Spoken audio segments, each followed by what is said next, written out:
ثم جعلناك على شريعة من الأمر فاتبعها ولا تتبع أهواء الذين لا يعلمون. بسم الله الرحمن الرحيم. السلام عليكم ورحمة الله وبركاته.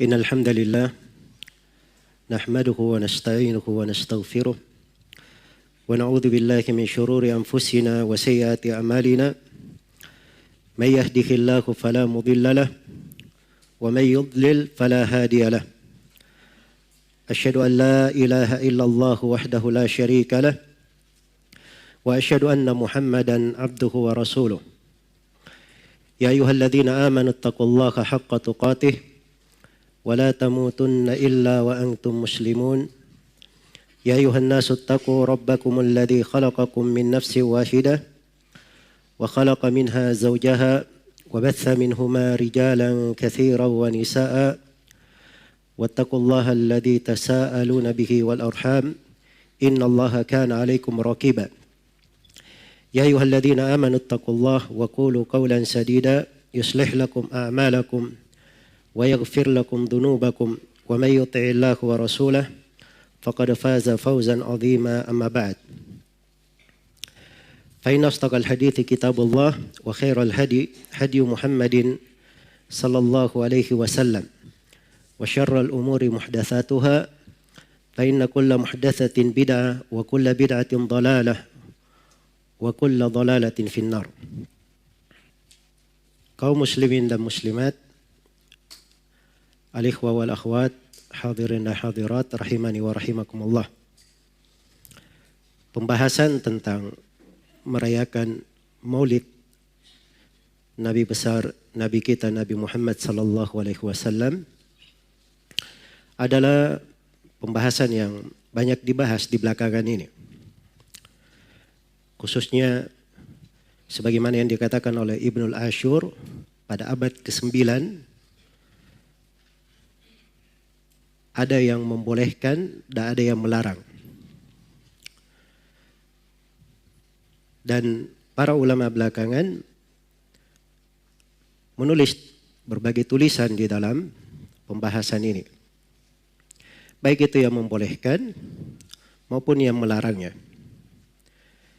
Dan berbagai fatwa bertebaran, ada yang pendek, ada yang panjang.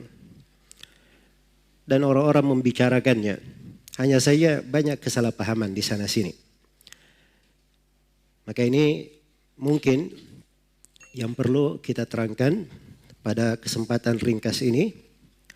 Saya akan bahas dalam poin-poin yang singkat yang saya harapkan kita semua bisa melihat uraian apa alasan orang yang melarang dan apa alasan yang mereka yang membolehkan, serta kita melihat apa sebenarnya hakikat yang dijalani oleh Rasulullah sallallahu alaihi wasallam dan para sahabatnya. Ada banyak pembahasan di sini. Saya bentuk dalam konteks tanya jawab. Yang pertama, adakah kadar yang disepakati antara mereka yang membolehkan atau menganggap baik perayaan Maulid dengan orang yang melarang perayaan Maulid tersebut? Jawabannya ya, kadar kesepakatan ada dalam beberapa hal. Yang pertama, semuanya bersepakat bahwa merayakan Maulid Nabi sallallahu alaihi wasallam itu tidak terjadi di masa Nabi sallallahu alaihi wasallam dan tidak terjadi di masa para as-salaf as-salih dari 3 generasi, para sahabat, para tabi'in dan tabi'ut tabi'in. Bahkan kita akan dengarkan sebagian dari yang membolehkan juga mengakui bahwa maulid itu adalah bid'ah, hanya saja dianggap bid'ah hasanah. Saya akan bacakan ucapan-ucapan para ulama di dalam hal ini. Saya mulai dari yang melarang dulu, yang menganggap tidak bolehnya. Yang pertama adalah Syekhul Islam Ahmad ibn Abdul Halim ibn Taimiyah al-Harrani ad-Dimashqi rahimahullahu ta'ala, yang wafat pada tahun 728 Hijriah. Dalam kitabnya Iqtida as-Siratal Mustaqim, di jilid 2 halaman 619, beliau berkata, lam yaf'alhu salaf ma'a qiyamil muqtada lahu wa adamil mani' minhu. Maulid itu tidak dilakukan oleh para as-salaf, padahal ada hal yang mengharuskan mereka mengerjakannya dan tidak ada yang menghalanginya. Iya. Kan kalau ditanya yang melakukan maulid, kenapa kalian melakukan maulid? Karena kecintaan kepada Nabi. Kan begitu. Itu salah satu alasannya, kecintaan kepada Nabi. Kecintaan kepada Nabi ada di masa itu. Ya, kalau mau ditanyakan siapa yang lebih cinta kepada Nabi melebihi para sahabat, jawabannya ada atau tidak ada? Tidak ada yang lebih cinta dari para sahabat. Berarti hal itu ada di masa para sahabat, para salaf. Tapi tidak ada yang mengerjakan itu. Dan tidak ada mani', tidak ada yang menahan. Karena itu kata beliau, "Lau kana hadha khairan mahdan aw rajihan, lakana as-salafu ahaqqa bihi minna." Andai kata perayaan Maulid ini adalah kebaikan murni atau kebaikan yang rajih, kebaikan yang mendominasi, para salaf itu lebih berhak daripada kita di dalam merayakannya. Iya. Karena para salaf itu mereka lebih besar cintanya kepada Rasulullah sallallahu alaihi wasallam. Wa hum 'alal khairi ahras. Dan terhadap kebaikan mereka lebih bersemangat. Mereka lebih bersemangat. Tapi ternyata mereka tidak lakukan. Kenapa? Karena yang mereka tampakkan bukan perayaan maulidnya. Kata Syekhul Islam, wa innama kamalu mahabbatihi wa ta'dhimihi fi mutaba'atihi wa ta'atihi wa ittiba'i amrihi wa ihya'i sunnatihi batinan wa zahira. Tetapi kesempurnaan kecintaan kepada Nabi sallallahu alaihi wasallam dan pengagungan kepada beliau adalah di dalam mengikutinya, di dalam taat kepada beliau, di dalam menjalankan perintahnya, di dalam menghidupkan sunnahnya yang zahir maupun yang batin, dan di dalam menyebarkan wa nashri ma bu'itha bihi, menyebarkan apa yang menyebarkan agama yang Nabi diutus dengannya, wal jihadu ala dhalik, dan berjihad di atas hal tersebut, bil qalbi wal yadi wal lisan, dengan hati, dengan tangan dan dengan lisan. Fa inna hadhihi tariqatus sabiqin al awwalin minal muhajirin wal ansar walladzina ittaba'uhum bi ihsan. Kata beliau, inilah jalannya orang-orang terdahulu lagi pertama dari kalangan sahabat, muhajirin dan al-ansar, serta siapa yang mengikuti mereka dengan sangat baik. Ini satu, Syekhul Islam Ibn Taimiyah. Yang kedua, Al-Imam Tajiduddin Amr ibn Salim Al-Lakhmi, yang masyhur dengan sebutan Al-Fakihani. Masyhur dengan sebutan Al-Fakihani. Al-Fakihani ini punya kitab tercetak, judulnya Al-Maurid fi Amalil Maulid. Iya. Dan buku beliau ini disebutkan oleh As-Suyuti rahimahullahu ta'ala secara lengkap di dalam kitab beliau Husnul Maqsid fi Amalil Maulid. Iya. Al-Fakihani berkata apa? Al-Fakihani meninggal pada tahun 734 Hijriah. Meninggal pada tahun 734 Hijriah. Kata Al-Fakihani, la a'lamu li hadzal maulid aslan fi kitabin wala sunnatin wala yunqalu amaluhu an ahadin min ulama'il ummah alladhina humul qudwatu fid dini almutamassikuna bi atharil mutaqaddimin bal huwa bid'ah. Kata Al-Fakihani, saya tidak mengetahui ada dasar untuk maulid ini. Dasar pijakan, dasar dalil yang berasal dari Al-Quran, tidak ada pula dari sunnah, dan tidak pula dinukil pengamalan maulid ini dari seorang pun di kalangan ulama umat. Ulama umat yang merupakan panutan dalam agama yang berpegang dengan jejak-jejak ulama terdahulu. Bahkan dia adalah bid'ah. Baik, ini Al-Fakihani sudah di abad ke-8. Wafatnya tahun 734 Hijriah. Berikutnya, di antara yang menyebutnya sebagai bid'ah, tidak ada dari para salaf, adalah Al-Allamah Ibnul Hajj rahimahullah. Al-Fakihani ini ulama Malikiyah. Ibnul Hajj juga dari ulama Malikiyah. Dan ucapan Al-Fakihani ini, penerapannya tentang pelarangan maulid, tidak bolehnya ini dinukil oleh sejumlah ulama Malikiyah dalam buku-buku mereka di pembahasan fikih. Adapun Ibnul Hajj dalam kitab beliau Al-Madkhal, beliau menjelaskan fa'in khala, maksudnya fa'in khala minhu, apabila maulid ini tidak ada di dalamnya as-sama, tidak ada di dalamnya dari nyanyian-nyanyiannya orang-orang sufi, wa umila ta'aman faqat, dan dibuat makanan saja di dalam maulid ini, wa amila ta'aman faqat, dan orang yang melakukan maulid dia membuat makanan saja, wa nawa bihil maulid wa da'a ilaihil ikhwan wa salima min kulli ma taqaddama dzikruhu, dan dia hanya meniatkan maulid, dia panggil kawan-kawannya dan selamat perayaan maulidnya dari segala kerusakan yang telah disebutkan. Sebelumnya ada beliau terangkan ya tentang mafasid dari maulid. Maka hukum maulid yang seperti ini apa? Kata beliau, fahuwa bid'atun binafsi niyatihi faqat. Maka dia itu adalah bid'ah dengan niat itu saja.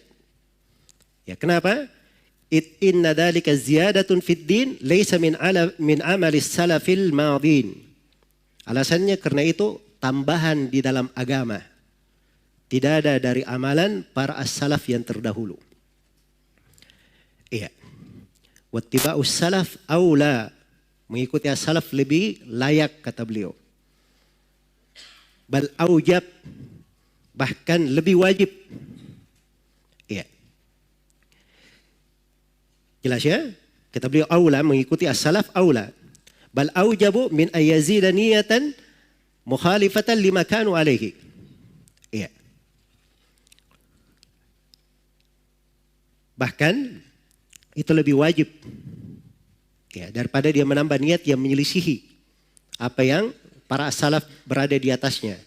Liannahum asyaddun nasi ittiba'an li sunnati Rasulillah sallallahu alaihi wasallam wa ta'dhiman lahu wa li sunnatihi. Karena mereka ini, para salaf ini manusia yang paling kuat mengikuti sunnah Rasulullah sallallahu alaihi wasallam, yang paling mengagungkannya, mengagungkan Nabi dan mengagungkan sunnahnya. Walahum qadamus sabiq fil mubadarati ila dalik, dan mereka punya kaki yang sudah lebih dahulu mendahului kita di dalam seluruh hal itu. Walam yunqal an ahadin minhum annahu nawal maulid, dan tidak diniat dan tidak dinukil dari seorang pun dari para as-salaf ada yang meniatkan maulid. Wa nahnu lahum taba' fayas'una ma wasa'ahum. Kata Ibnul Hajj, dan kita mengikuti para as-salaf. Dan apa yang lapang bagi mereka, yang dianggap bagus oleh mereka, itulah yang lapang bagi kita. Baik. Ini Ibnul Hajj rahimahullahu ta'ala. Yang ketiga, Imam Syaukani. Ya, saya hanya bawakan dari ulama-ulama terdahulu. Dari ulama belakangan, ya. Saya tidak terlalu banyak menyebutkan dari ucapan-ucapan mereka seputar maulid ya.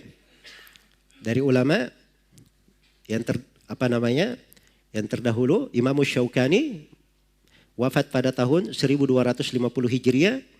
Kata beliau, lam ajid ilal an dalilan yadullu ala thubutihi min kitabin wala sunnatin wala ijma'in wala qiyasin wala istidlal. Kata beliau, sampai sekarang saya tidak ketemukan dalil tentang sabitnya adanya maulid ini. Tidak dari Al-Quran, tidak pula dari sunnah, tidak ada dari kesepakatan ulama, tidak ada dari qiyas, dan tidak dari sisi pendalilan manapun. Iya. Dan ini unik ya Imam Syaukani. Karena Imam Syaukani, ini beliau membaca buku-buku para ulama yang menulis tentang apa? Tentang pembolehan maulid. Termasuk buku Asyuti dibaca oleh Asy-Syaukani. Tapi bersamaan dengan itu beliau menyatakan ini. Kata beliau, bal ajma'al muslimuna annahu lam yujad fi asri khairil qurun walal ladzina yalunahum walal ladzina yalunahum. Bahkan sepakat kaum muslimin bahwa maulid ini tidak diketemukan di masa generasi yang terbaik, yaitu para sahabat, dan tidak pula di masa generasi setelah mereka, yaitu para tabi'in, dan tidak pula diketemukan di masa setelah mereka, tabi'ut tabi'in. Kemudian beberapa halaman setelah itu, setelah Syaukani menyebutkan beberapa karya tulis di pembahasan maulid, termasuk buku Asyuti, beliau sebutkan. Dan siapa yang menulis sebelum Asyuti atau di sekitar Asyuti? Iya. Kata Syaukani, "Faminhum man jazama bi adami jawazi." Di antara ulama ada yang memastikan tidak bolehnya maulid. Wa minhum man jawazahu bi syarti alla yashabuhu munkar. Dan di antara ulama ada yang membolehkan maulid, tapi dengan syarat tidak boleh disertai dengan kemungkaran. Mal i'tiraf bi annahu bid'ah, tapi yang membolehkan mengakui bahwa maulid adalah bid'ah. Iya. Tapi kata Syaukani, walam ya'ti bi hujjatin aslan. Tapi dia tidak membawa hujjah sama sekali. Baik. Satu lagi dari ulama yang tidak membolehkan maulid. Ini dari ulama belakangan ya. Dari ulama Mesir. Ya. Syekh Muhammad bin Abdus Salam Asy-Syuqairi dalam kitabnya As-Sunan wal Mubtada'at Al-Muta'alliqah bil Adhkari was Salawat. Ya. Kata beliau, "Fattikhadu maulidihi musiman wal ihtifalu bihi bid'atun munkarah dhalalatun lam yarid biha syar'un wala aqlun."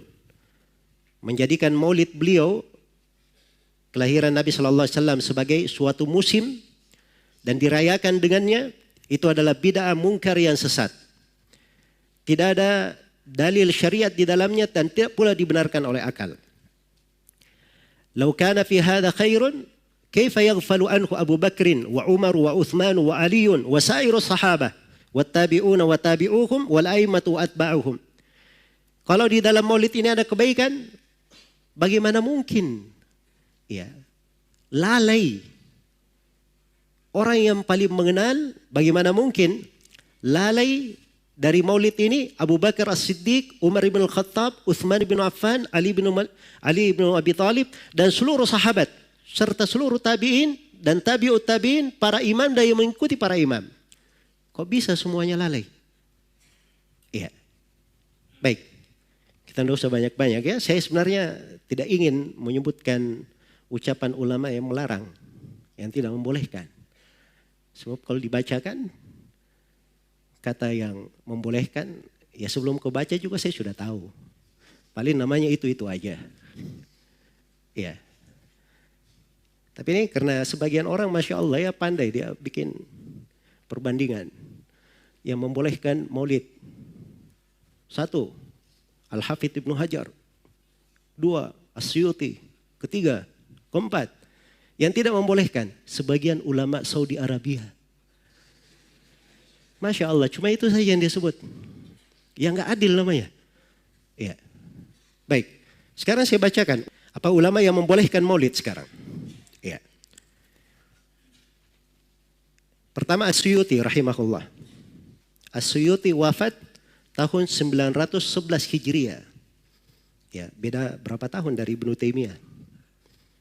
Dari Al-Fakihani, hampir 200 tahun. Ya. As-Suyuti, beliau punya pembahasan tentang maulid. Beliau beri nama Husnul Maqsid. Disebutkan di dalam kumpulan fatwa-fatwa yang beliau beri judul dengan nama Al-Hawi lil Fatawi. dicetak 2 jilid. Ini di pembahasan Kitabun Nikah di bab walima, di situ disebutkan pembahasannya. Ya. As-Suyuti berkata, perhatikan ucapan As-Suyuti, bahasanya.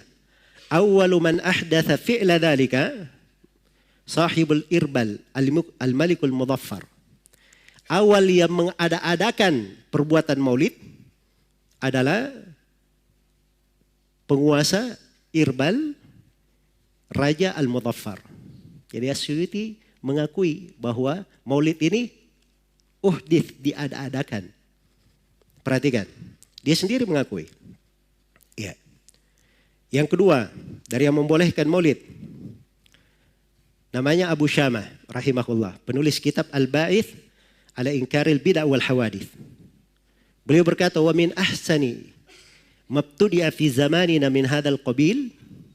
Kata beliau, dari bid'ah yang paling bagus di masa kita. Nah, ini dia sebut. Ya. Dari bid'ah yang paling apa?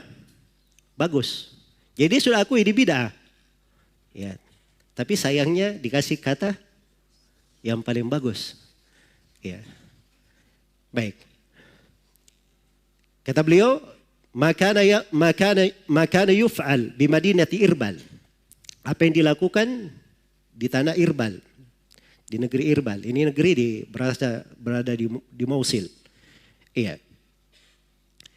Jabarahallahu ta'ala kulla amin fil yawmil muwafiq li yawmi maulidin Nabi sallallahu alaihi wasallam. Diadakan di negeri Irbal itu. Ya, semoga Allah menguatkan negeri ini. Setiap tahun katanya, pada hari yang bertepatan dengan kelahiran Nabi. Dia tidak sebutkan hari apa. Karena ada silang pendapat. Hari kelahiran Nabi itu hari apa. Jelas ya? Diadakan di situ apa? Minas sadaqat, dari sedekah-sedekah, al-ma'ruf, dari perkara yang ma'ruf, idhariz zina, wassurur, ditampakkan dari perhiasan kegembiraan, dan seterusnya dari ucapan beliau. Baik, itu yang pertama. Yang kedua, itu yang kedua ya. Yang ketiga, dari yang membolehkan maulid. Ini Imam As-Sakhawi. Ucapan As-Sakhawi, ya, itu di dalam sebuah bukunya. Dia punya buku khusus tentang masalah maulid. Tapi kita menukilnya dari nukilan Ali Qari di dalam bukunya Al-Maurid Ar-Rawi fil Maulidin Nabawi. Ya. Jadi dua di sini, As-Sakhawi dan Ali Qari. Sebab Ali Qari menukil dalam keadaan apa? Menyetujuinya. Kata As-Sakhawi, aslu amalil maulid syarif lam yunqal an ahadin min as-salafis salih fil quruni thalathatil fadilah. Wa innama hadatha ba'daha bil maqasidil hasanah. Asal pelaksanaan maulid Nabi yang mulia, maulid yang mulia, itu tidak dinukil dari seorang pun dari para as-salaf. Di 3 generasi yang utama. Diakui, tidak dinukil. Ya. Itu hanya terjadi di masa setelahnya. Dengan maksud-maksud baik dari orang-orang yang mengerjakannya. Jelas ya? Jadi beliau akui bahwa maulid ini ya tidak ada dinukil dari seorang pun dari para as-salaf. Di 3 generasi pertama. Baik, yang keempat. Dari yang membolehkan maulid. Ya. Muhammad Alawi Al-Maliki. Ya, ini bahasa Arabnya begitu ya. Kalau orang Indonesia sebutnya Muhammad Alwi Al-Maliki. Dia punya buku namanya Haul al-Ihtifal bil Maulid. Iya. Haul al-Ihtifal bil Maulid. Meninggalnya belum lama. Beliau ini Muhammad Alwi Al-Maliki. Di dalam buku ini beliau katakan, fal ihtibalu bil Maulid walam yakun fi ahdihi wa illam yakun fi ahdihi sallallahu alaihi wasallam fa huwa bid'atun. Katanya merayakan maulid walaupun tidak ada di masa Nabi sallallahu alaihi wasallam, maka itu namanya bid'ah. Walakinnah hasanatun, tapi dia adalah bid'ah yang hasanah. Bid'ah yang bagus. Kenapa? Lindirajiha tahtal adillati syar'iyyah wal qawaidil kulliyah. Karena dia berada di bawah dalil-dalil syariat dan kaidah-kaidah global, kaidah-kaidah umum. Iya. Jadi di sini diakui bahwa maulid itu tidak ada di masa Nabi. Dan beliau juga akui bahwa maulid adalah bid'ah. Hanya saja dia katakan ini bidah apa? Bidah hasanah. Ya, ada dalil-dalil umumnya. Ya, kita akan bahas tentang masalah itu nanti. Baik. Di antara yang membolehkan maulid, saya sebut ya, orang belakangan pun saya sebut. Ya, dari yang membolehkan. Namanya Yusuf Ar-Rifai. Dia punya tulisan judulnya Ar-Raddul Muhkam Al-Mani'. Ya. Dia berkata, "Inna ijtima'an nas ala sama'i qissatil maulidin nabiyyi syarif amrun ustuhditha ba'da asrin nubuwah. Bal ma dhahara illa fi awail al-qarni sadis al-hijri." Sesungguhnya berkumpulnya manusia untuk mendengarkan kisah maulid Nabi adalah perkara yang baru terjadi setelah masa kenabian. Bahkan tidak pernah kelihatan maulid ini kecuali di awal-awal abad ke-6 Hijriah. Baik. Selesai ya?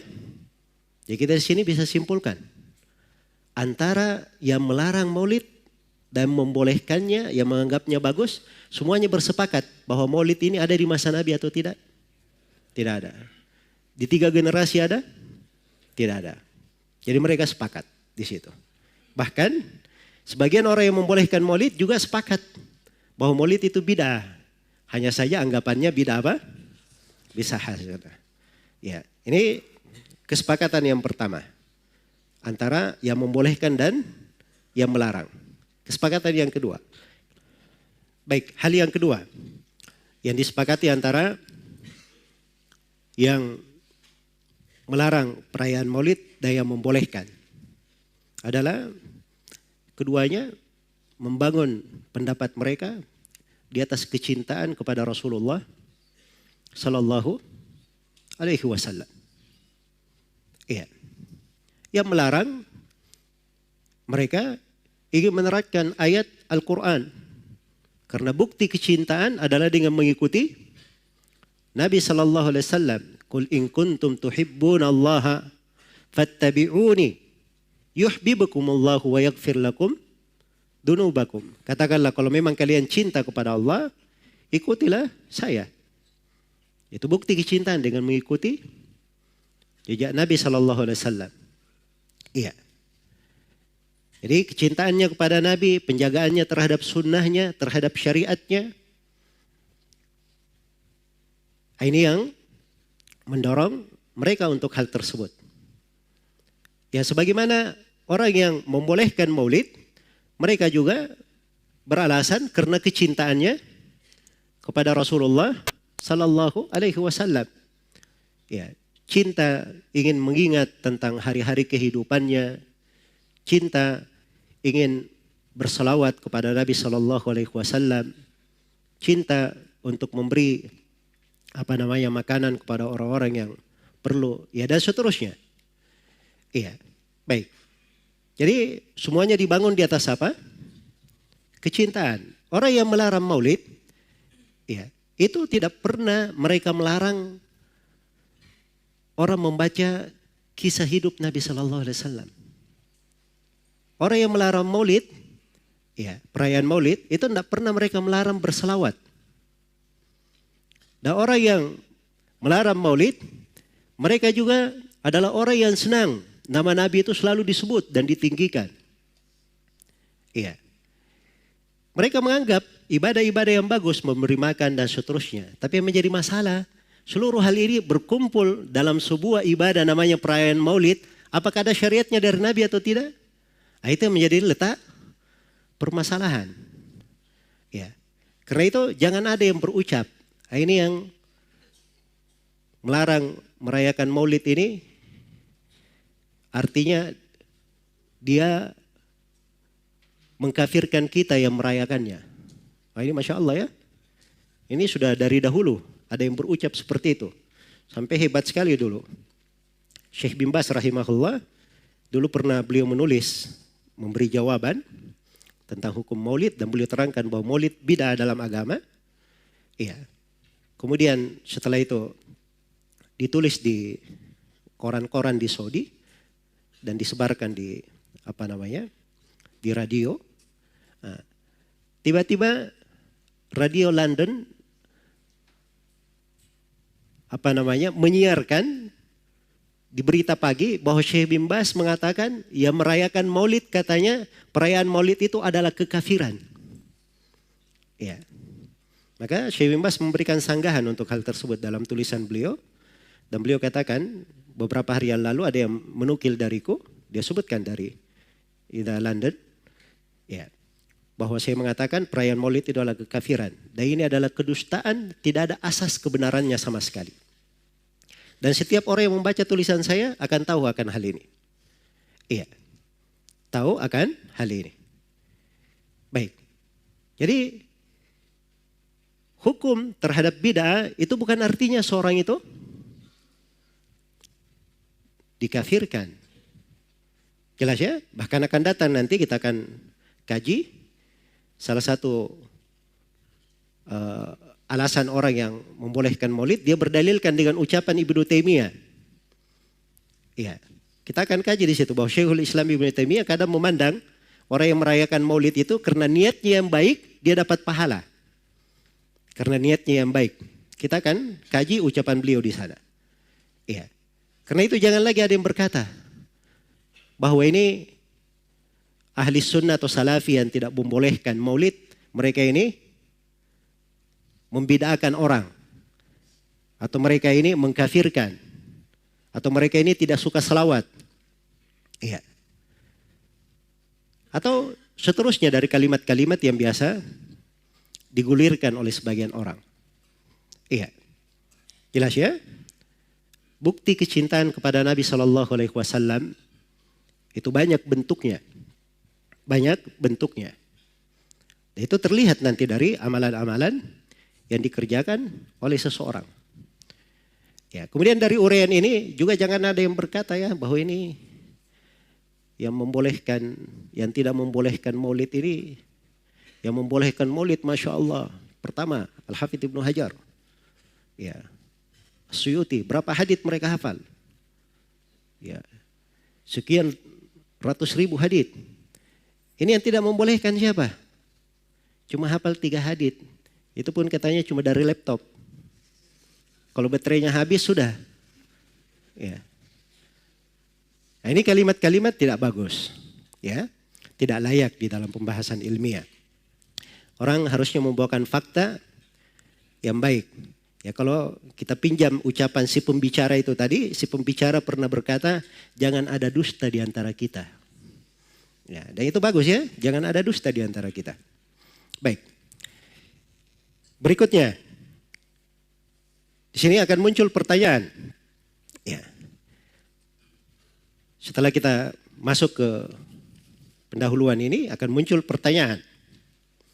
Ini perayaan Maulid, kan kelahiran Nabi Sallallahu Alaihi Wasallam. Ya. Baik, Nabi Sallallahu Alaihi Wasallam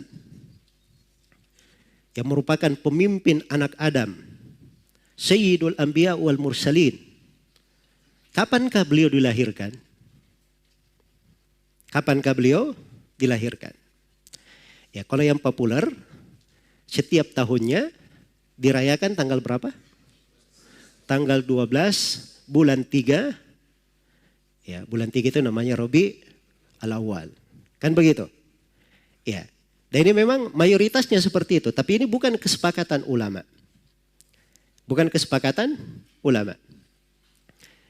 Ada perbedaan pendapat dalam hari apa dilahirkan, tanggalnya. Bahkan ada perbedaan pendapat dalam bulannya. Dalam bulannya. Iya. Di antara ulama ada yang berkata Nabi SAW dilahirkan tanggal 2 Rabiul Awal. Ada yang mengatakan tanggal 8. Ada yang mengatakan tanggal 10. Ada yang mengatakan tanggal 12. Ada yang mengatakan tanggal 17 dari Rabiul Awal. Ya. Baik. Dan ada yang mengatakan bukan di Rabiul Awal, malah di bulan Ramadan. Di bulan Ramadan. Ya, dan ini bisa dibuka di buku-buku yang menjelaskan tentang kelahiran Nabi Sallallahu Alaihi Wasallam, yang paling dekatnya mungkin Al-Bidayah wan Nihayah, dan selainnya itu akan ditemukan, dijelaskan perbedaan pendapat ini. Sampai Raja Al-Mudhaffar sendiri, ya, Nah, itu disebutkan bahwa perayaan maulidnya itu tidak di satu hari itu saja, bukan di tanggal 12 saja. Tahun berikutnya berubah di tanggal ini, berubah di tanggal itu. Iya. Bahkan untuk keluar dari celah ini ada sebagian mengatakan maulid itu tidak mesti tanggal 12. Dia boleh berpindah di tempat lain. Nah, ini untuk keluar dari masalah ini. Untuk keluar dari apa? Dari masalah ini. Baik.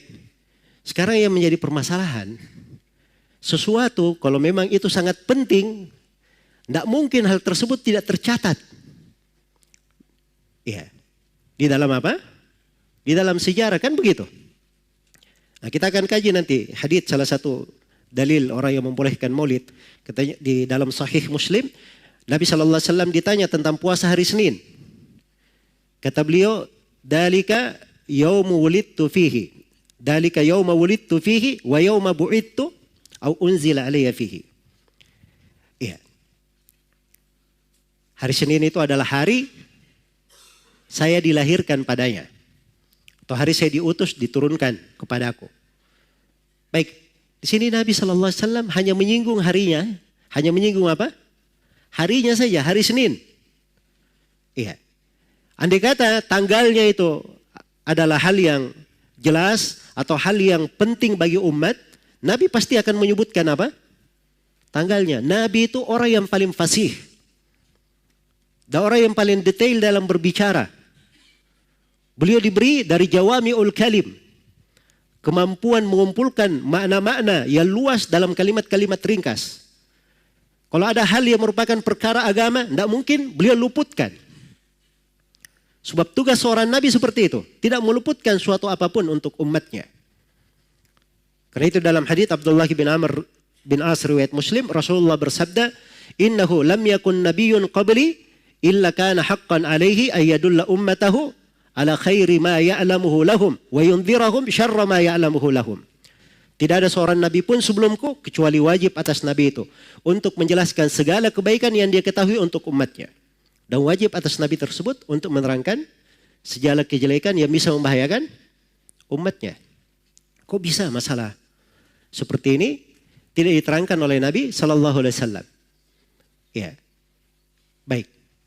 Dan terkait dengan kelahiran beliau Sallallahu Alaihi Wasallam, ini juga tidak diketahui dari umat ini, dari para sahabat, para tabi'in, tabi'ut tabi'in. Ada yang punya perhatian khusus di kelahiran Nabi Sallallahu Alaihi Wasallam. Iya. Pada tanggalnya dan bulannya seperti yang berjalan sekarang di tengah manusia ini. Jelas ya? Bahkan di sini ada satu hal yang banyak orang tidak mengetahuinya. Apa itu? Sekarang saya mau bertanya, Nabi itu meninggal kapan? Nah, tanggal 12 Rabiul Awal meninggalnya. Dan ini tidak ada silang pendapat di kalangan ulama. Jelas ya? Karena meninggalnya Rasulullah Sallallahu Alaihi Wasallam ini memang dicatat oleh umat. Nabi berucap sebuah hadits di situ. Diriwayatkan oleh Imam Ad-Darimi. Rasulullah Sallallahu Alaihi Wasallam bersabda, haditsnya dikuatkan oleh Syekh Al-Albani. Idza asaba ahadukum musibatan falyadhkur musibatahu bi fa innaha min a'dhamil masaib. Kata Nabi Sallallahu Alaihi Wasallam, apabila salah seorang di antara kalian tertimpa musibah, maka hendaknya dia ingat musibah tersebut. Hendaknya dia ingat musibahnya terkait denganku, kata Nabi. Karena musibah yang terkait denganku itu musibah di antara musibah yang paling besar. Jadi Nabi perintah hal itu. Dan ini yang berjalan di tengah para sahabat. Diriwayatkan oleh Imam Ahmad dari Anas bin Malik radhiyallahu taala anhu. Anas bin Malik berkata, syahidtuhu yauma dakhala al-Madinah. Saya melihat Nabi di hari beliau masuk ke kota Madinah. Maksudnya hijrah dari Mekah masuk ke Madinah. Di hari yang Nabi masuk ke Madinah, kata Anas, saya menyaksikan Nabi. Fama ra'aitu yawman qad ahsana wala adwa min yawmin dakhala alaina fihi. Kami tidak pernah melihat, kata Anas, saya tidak pernah melihat satu hari pun yang lebih indah dan lebih terang melebihi hari yang Rasulullah SAW masuk di hari itu. Iya. Jelas ya? Masuk di hari tersebut. Tapi bersamaan dengan itu juga dia dicatat. Hari Nabi menginjakkan kakinya di kota Madinah, tiba dari Mekah, berhijrah ke Madinah, tanggal berapa, di bulan berapa. Itu juga ada silang pendapat di kalangan ulama. Andai kata hal yang sangat penting, ini tidak akan ditelantarkan oleh umat yang begini kan. Jelas ya? Kemudian kata Anas, wa syahidtuhu yawma mautihi, dan saya juga menyaksikan Nabi tatkala beliau meninggal. Fama ra'aitu yawman akbaha wala adlama min yawmin mata fihi sallallahu alaihi wasallam. Saya lihat di hari beliau meninggal, saya tidak melihat ada hari yang lebih buruk, lebih gelap melebihi hari yang Rasulullah sallallahu alaihi wasallam meninggal di situ. Iya.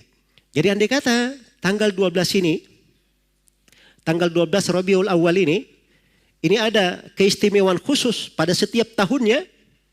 Iya. Maka pasti sudah menjadi perhatian kaum muslimin. Sudah menjadi apa? Perhatian kaum muslimin. Tidak mungkin hal-hal yang seperti ini ditinggalkan, ditelantarkan, sampai dilalaikan. Bayangkan 3 generasi. Semuanya lalai, tidak ada yang mengurusinya. Tiba-tiba datang yang belakangan, dia menganggap dirinya lebih pandai daripada yang pertama. Ya. Maka kalau ingin takjub, cari yang ajaib. Nah, ini salah satu bentuk dari keajaiban. Baik. Jadi ini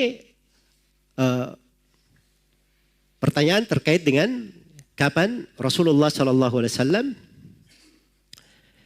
dilahirkan. Pertanyaan berikutnya. Ya.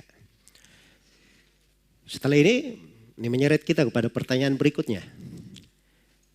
Kalau begitu, siapa yang pertama kali merayakan Maulid itu? Iya. Baik. Ini tentunya kita harus buka sejarah. Iya. Dan kita lihat dari para ulama di dalam sejarah itu, apa yang mereka sebutkan di dalam hal tersebut. Di sini saya akan terangkan ya, bahwa yang mengatakan awal kali yang merayakan Maulid itu adalah di masa para khulafa al-Fatimiyun. Ini bahasa yang dipakai ya untuk Fatimiyun. Itu bahasa dinamakan oleh orang awam. Tapi kalau bahasa lebih detailnya dikatakan al-Ubaidiyun. Dikatakan apa? Orang-orang al-Ubaidiyun. Iya. Baik. Nah, ini yang pertama kali diketahui merayakan Maulid itu.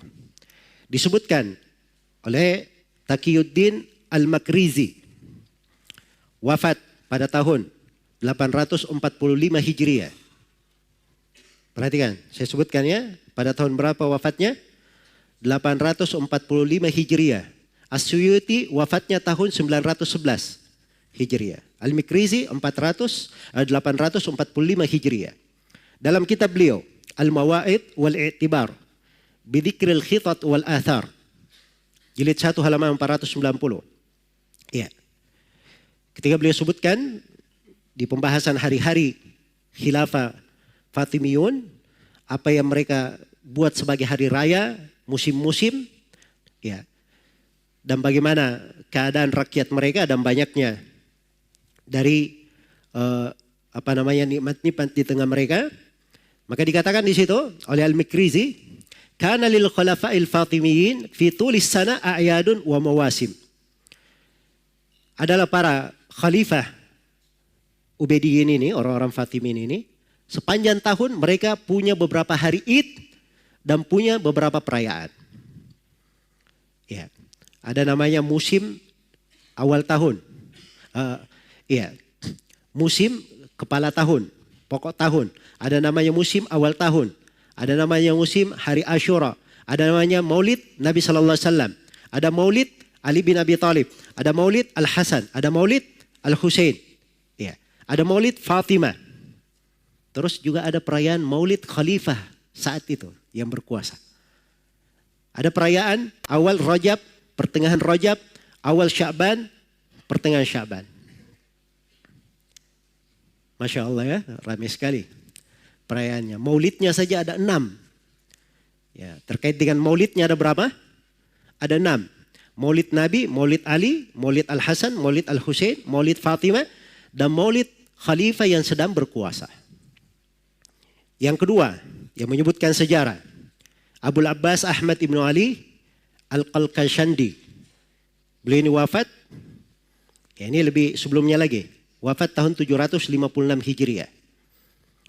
Dalam kitabnya Subhil A'sha fi Sana'atil Insya, jilid 3 halaman 493, dalam pembicaraan yang panjang tentang bagaimana majelis-majelis dari Khalifah Al-Fatimi, ya. Maka disebutkan di situ dari majelis-majelisnya. Ya, majelis yang ketiga dikatakan al-julus ats-tsalits julusuhu fi maulidin Nabi sallallahu alaihi wasallam fi tsani asyar min syahri Rabiul Awal. Dia ada majelis duduk di Maulid Nabi sallallahu alaihi wasallam pada tanggal 12 Rabiul Awal. Baik, yang ketiga, mufti negeri Mesir dahulu, belum lama meninggalnya, seorang alim terkenal, Muhammad Bukhaid Al-Muti'i rahimahullahu taala. Iya. Beliau punya buku judulnya Ahsanul Kalam fi ma yata'allaqu bis sunnati wal bid'ati minal ahkam. Ini dari ulama Mesir. Iya. Dari ulama Mesir. Baik. Beliau berkata, mimma uhditha wa kathura as-su'alu anhu al-mawalid.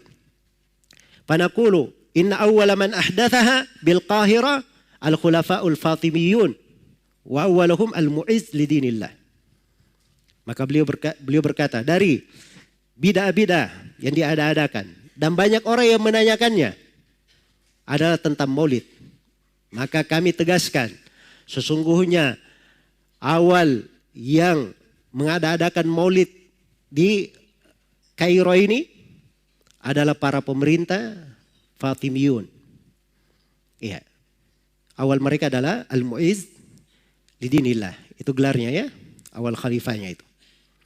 Demikian pula Syekh Ali Mahfud. Syekh Ali Mahfud ini dari ulama besar kota Mesir di masanya. Belum lama juga meninggalnya. Beliau punya buku namanya Al-Ibda fi Madarril Ibtida. Di halaman 251. Beliau katakan, ya, qila awal man ahdathaha bil Qahira al-khulafa'ul Fatimiyun fil qarnir rabi'. Dikatakan bahwa awal yang mengadakan maulid di Kairo adalah Khulafa al-Fatimiyun di abad keempat. Fabtada'u sittata mawalid. Mereka mengadakan 6 maulid. Maulid Nabi, Maulid Ali, Maulid Imam Ali, Maulid Fatimah Az-Zahra, Maulid Al-Hasan, dan Maulid Al-Husain. Serta Maulid Khalifah yang sedang berkuasa. Baik. Saya pikir cukup ya. 4 ini. Iya. Dan ini tidak bertentangan dengan apa yang disebutkan oleh As-Suyuti rahimahullah. As-Suyuti ya mengatakan bahwa yang pertama kali ya merayakan maulid itu adalah Al-Malik Al-Mudhaffar. Ya, penguasa Irbal. Ya. Penguasa Irbal. Baik, itu tidak bertentangan. Ya. Sekarang sisa begini saja. Kita di Indonesia ya, ada yang berkata Soekarno Presiden Republik Indonesia. Kan begitu? Datang belakangan Pak Joko Widodo adalah Presiden Republik Indonesia. Iya. Kan sama-sama presiden. Iya. Dari sisi presidennya sama-sama tentang masalah siapa yang lebih dahulu itu jelas. Ada yang mengatakan Pak Jokowi lebih dahulu daripada Soekarno. Hah? Tidak ada yang akan berkata seperti itu. Jangan ada yang di masa sekarang ini, oh tidak benar itu. Masa Soekarno presiden pertama Indonesia. Yang benarnya yang pertama adalah Pak Jokowi karena dia presiden. Ya, sama itu tadi. Ini sama-sama bikin maulid. Ya, sama-sama dalam bikin maulid itu bersepakat namanya. Yang mana yang duluan lahir, lihat aja tanggal lahirnya. Berarti yang belakangan ikut yang pertama kan begitu. Ikut yang pertama. Ya. Nah, sekarang muncul pertanyaan. Kenapa sebagian orang ya sangat ngotot sekali. Jangan sebut. bahwa ini dilakukan oleh pemerintah Al-Fatimiyun yang pertama kali mengadakan maulid. Kenapa dia tidak mau sama sekali nisbatkan ke sana? Nah, itu ada sebabnya. Saya akan berikan sebabnya. Ya, sebabnya karena para khalifah Al-Fatimiyun ini yang dikenal dengan nama Al-Ubaidiyun, ini orang Syiah Rafidhah. Ya. Dari orang-orang yang dikenal dengan kezaliman, kefasikan, kefajiran, ya, bidah dan munkarat, bahkan lebih daripada itu. Ya. Lebih daripada itu. As-Suyuti sendiri rahimahullah, As-Suyuti sendiri. Ya. Beliau di dalam kitabnya Tarikh Al-Khulafa, beliau berkata, saya sengaja tidak menyebut seorang pun dari nama Khalifah Fatimiyin di sini, dari Bani Ubaid. Saya tidak sebut di dalam buku ini. Padahal dia punya buku namanya Tarikh Al-Khulafa, sejarah para khalifah. Harusnya kan Khalifah Al-Ubaidiyin juga disebut. Tapi As-Suyuti terangkan. Kenapa dia tidak sebut? Karena keimaman mereka tidak syah. Karena keimaman mereka apa? Tidak syah. Jadi ini saya tidak usah baca terusannya ya. Kenapa? Cukup bahwa mereka ini sangat buruk sekali di pandangan para ulama. Iya. Karena itu, iya. Mereka kadang ingin menutupi hal ini, sebabnya, oh jangan sampai dikatakan kita ini ikut orang-orang Syiah Rafidhah ternyata yang duluan melakukannya dari kalangan Fatimiyun ini. Jelas ya? Baik. Selesai sudah pembahasan tentang siapakah yang pertama melakukan maulid ini. Pembahasan berikutnya. Muncul pertanyaan di sini. Ya, setelah kita ketahui tentang apa yang disepakati antara orang yang membolehkan dan tidak membolehkan. Ya, muncul pertanyaan, di mana sebenarnya letak permasalahan antara yang membolehkan dan tidak memperbolehkan. Yang membolehkan maulid dan yang melarangnya, sebenarnya letak yang mereka bahas itu di mana? Letak yang mereka permasalahkan itu apa? Ya, ini yang perlu dijelaskan dengan baik. Dan sebenarnya dari apa yang telah kita terangkan, ya, itu sudah kelihatan ya. Sebab semua orang yang membolehkannya, semua orang yang membolehkan maulid, itu dia syaratkan di dalam maulid itu tidak boleh ada apa? Ada kemungkaran. Ya. Jadi bagi mereka maulid itu isinya adalah bersalawat kepada Nabi SAW, ya, menyebut dari sirah Nabi SAW, kadang dibacakan dari qasidah, pujian-pujian, memuji Nabi SAW. Ya, kemudian di dalam maulid itu ada memberi makan. Ya, memberi makan. Ya. Adapun kalau ada kemungkaran, maka ulama-ulama yang membolehkan maulid itu mencelanya. Tidak memperbolehkannya. Iya, tidak memperbolehkannya. Termasuk Imam As-Suyuti rahimahullahu ta'ala. Iya, termasuk Imam As-Suyuti rahimahullahu ta'ala. Dan Ibnul Hajj sendiri sudah menerangkan tentang kemungkaran-kemungkaran itu kayak bagaimana. Ya, di dalam perayaan maulid tersebut. Jadi kalau ada kemungkarannya itu mereka ingkari. Sampai kita di Indonesia juga, itu adalah hal yang dimaklumi ya. Sampai Syekh Muhammad Hashim Al-Asy'ari rahimahullahu ta'ala, pendiri NU, itu beliau punya buku judulnya At-Tanbihat Al-Wajibat Liman Yasna'ul Maulid Bil Munkarat.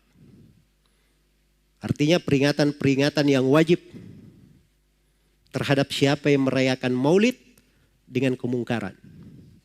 Iya. Maka beliau terangkan apa saja kemungkaran-kemungkaran itu yang tidak boleh di situ. Bercampur baur laki-laki perempuan. Bercampur baur laki-laki perempuan. Ini beliau ingkari. Ya. Jelas ya? Kemudian disertai dengan musik di dalamnya, joget-joget. Ya. Ini kemungkaran-kemungkaran disepakati oleh ulama, tidak diperbolehkan.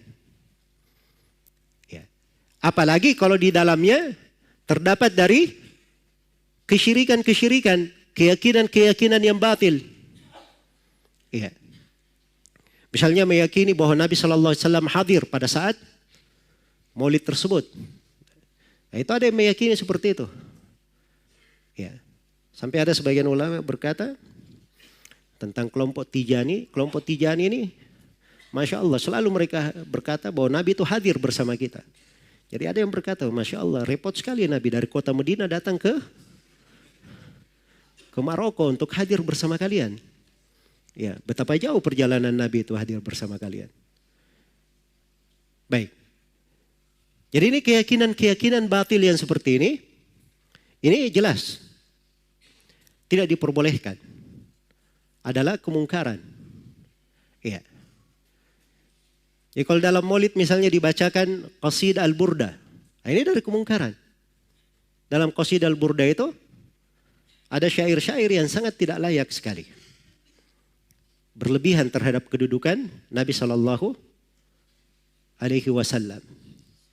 Ya, seperti ucapan Al-Busiri, ya akramal khalqi, mali man aludu bihi, siwaka inda hululil hadithil amami. Ya, qasidah al-burda ini dari lantunan syair-syair bagus ya. Apa namanya? Susunannya di atas wazan Bahrul Basit. Ya, mustaf'ilun fa'ilun mustaf'ilun fa'ilun.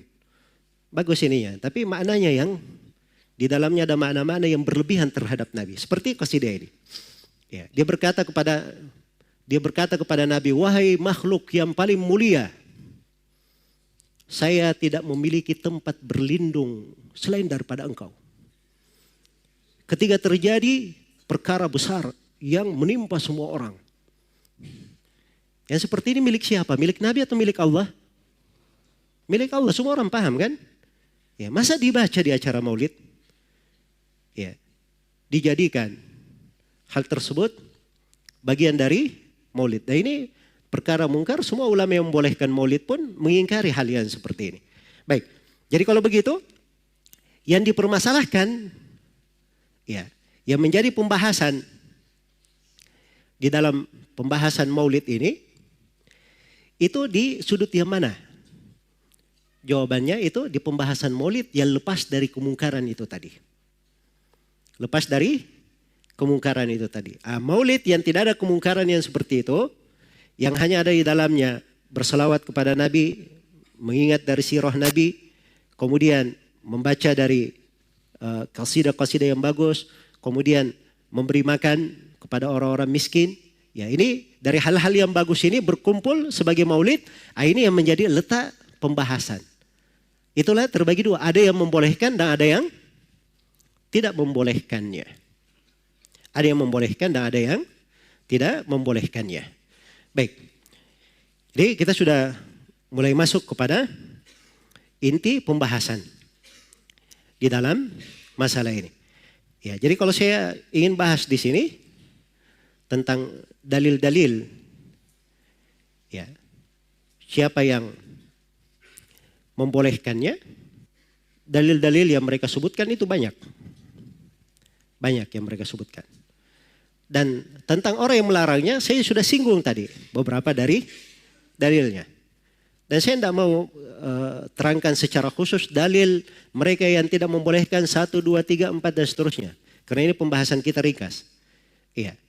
Tidak diragukan bahwa maulid itu adalah perkara yang tidak ada di masa Nabi Sallallahu Alaihi Wasallam, para sahabat, para tabiin dan tabiut tabiin. Dan dia adalah perkara baru di dalam agama. Perkara baru di dalam agama. Dia adalah hal yang ditolak menurut pendapat yang paling dekat, yang paling kuat. Itulah pendapat para ulama yang apa? Yang melarang.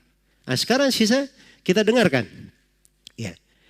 Kita dengarkan bagaimana dalil mereka yang membolehkan maulid tersebut. Ya, apa alasan mereka? Ya, jadi sebelum saya memulai membacakan dalil-dalil mereka, bahwa mereka yang membolehkan perayaan maulid ini, semua dalil-dalil mereka itu kita akan jawab. Ya, pada apa yang akan dipaparkan di malam ini, pada perkara-perkara yang penting untuk dijelaskan, kita akan terangkan. Tapi kita akan jawab dengan dua jawaban. Ada jawaban global, Tidak ada jawaban apa? Jawaban terperinci. Ada jawaban secara mujmal, al-jawabul mujmal, dan ada al-jawab al-mufassal. Jawaban secara terperinci. Iya. Jawaban globalnya dikatakan bahwa seluruh dalil yang dipakai oleh para ulama yang menganggap boleh maulid itu, boleh perayaan maulid itu adalah sebenarnya sama sekali tidak bisa disebut sebagai dalil. Tidak bisa disebut sebagai apa? Tidak bisa disebut sebagai dalil. Iya. Maka ini jawaban globalnya. Iya. Baik. Karena kalau itu disebut sebagai dalil, ini repot, pembahasannya panjang sekali. Ya. Artinya apa? Besar konsekuensinya kalau kita sebut itu sebagai dalil.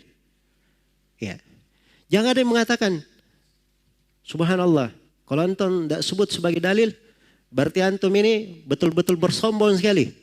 Mau lebih pandai daripada Al-Hafidh Ibnu Hajar, As-Sakhawi, As-Suyuti. Dia sebut nama-nama.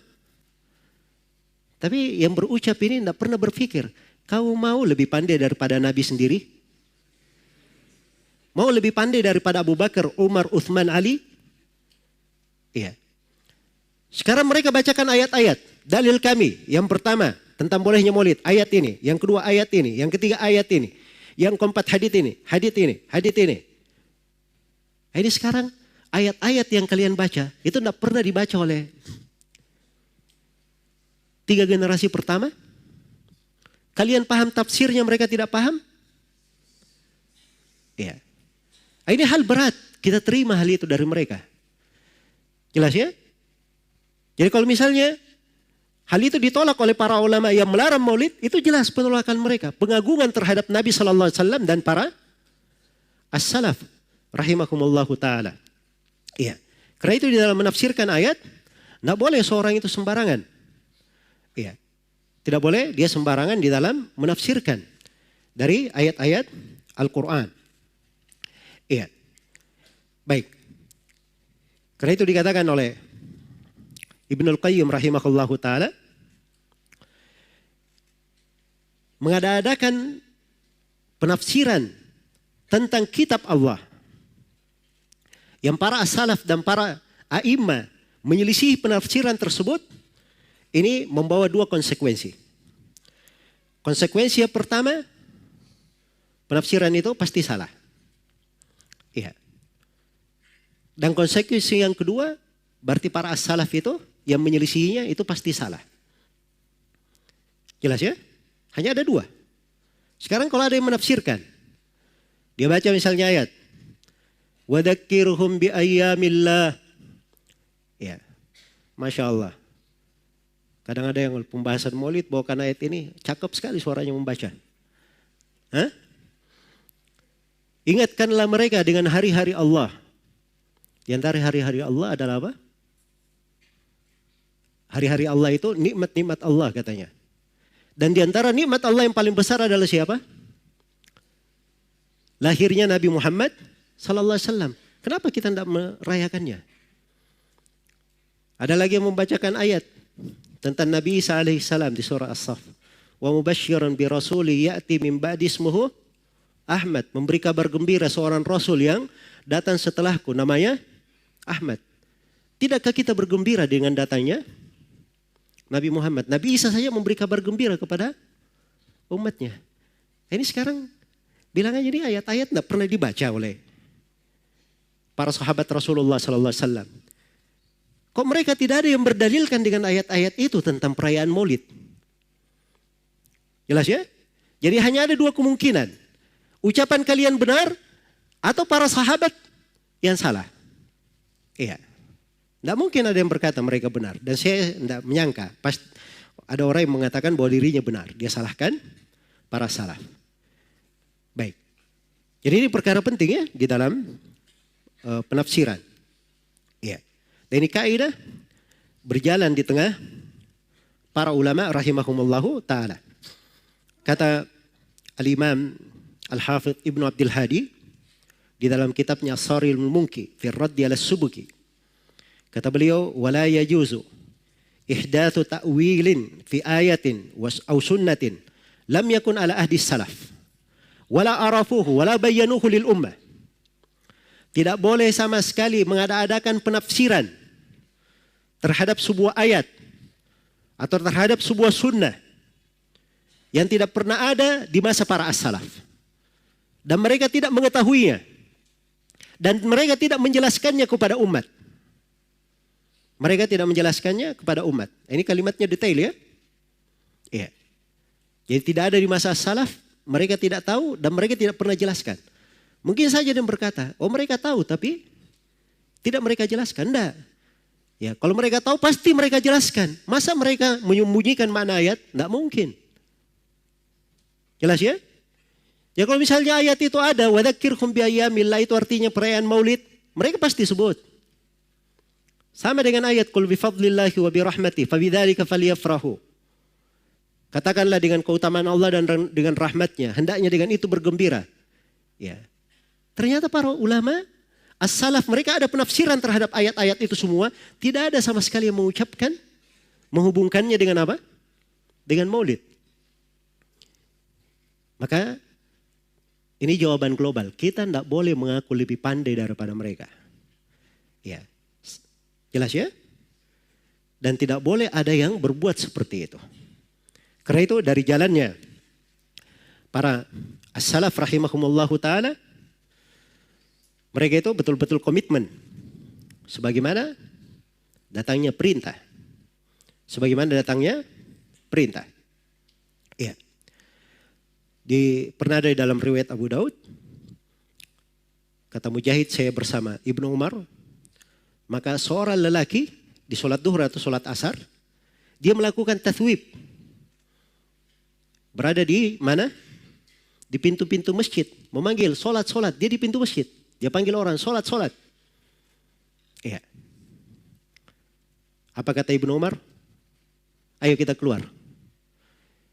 Faina hadhihi bid'ah, sungguhnya ini adalah bid'ah. Ya, perhatikan bagaimana tanggapan mereka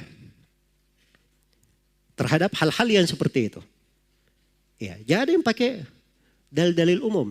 Repot ya kalau seorang memakai dalil-dalil umum. Mencocoki syariat itu, dia harus mencocoki, yang dikatakan mencocoki syariat itu pada 6 hal.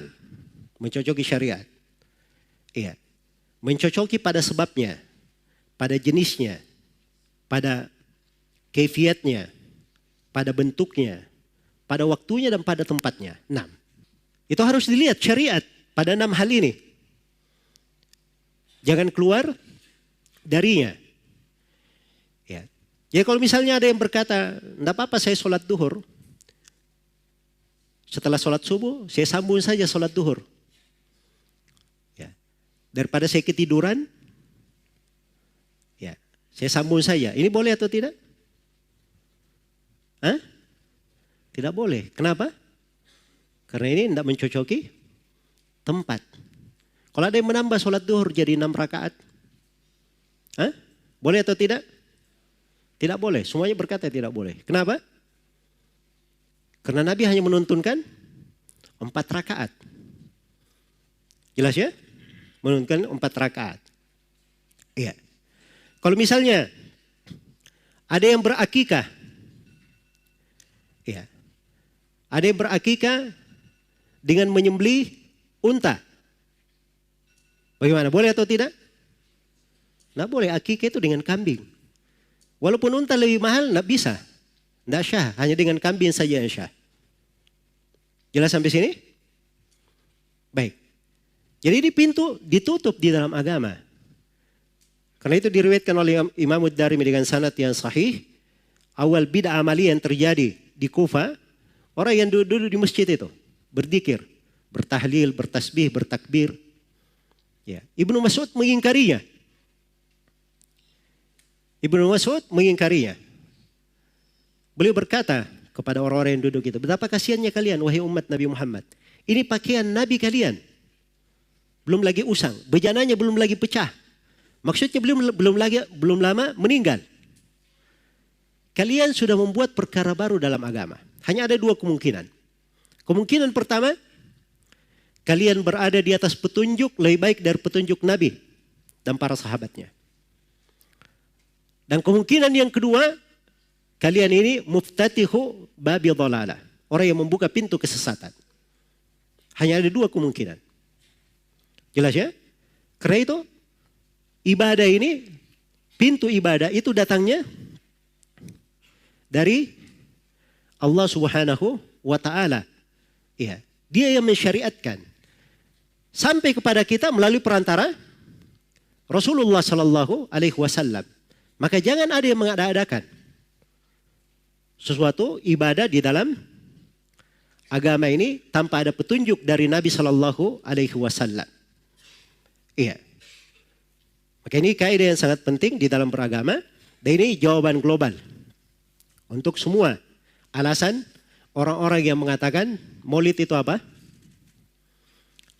Adalah dibolehkan. Iya. Adalah dibolehkan. Jadi umumnya mereka mengatakan dibolehkan.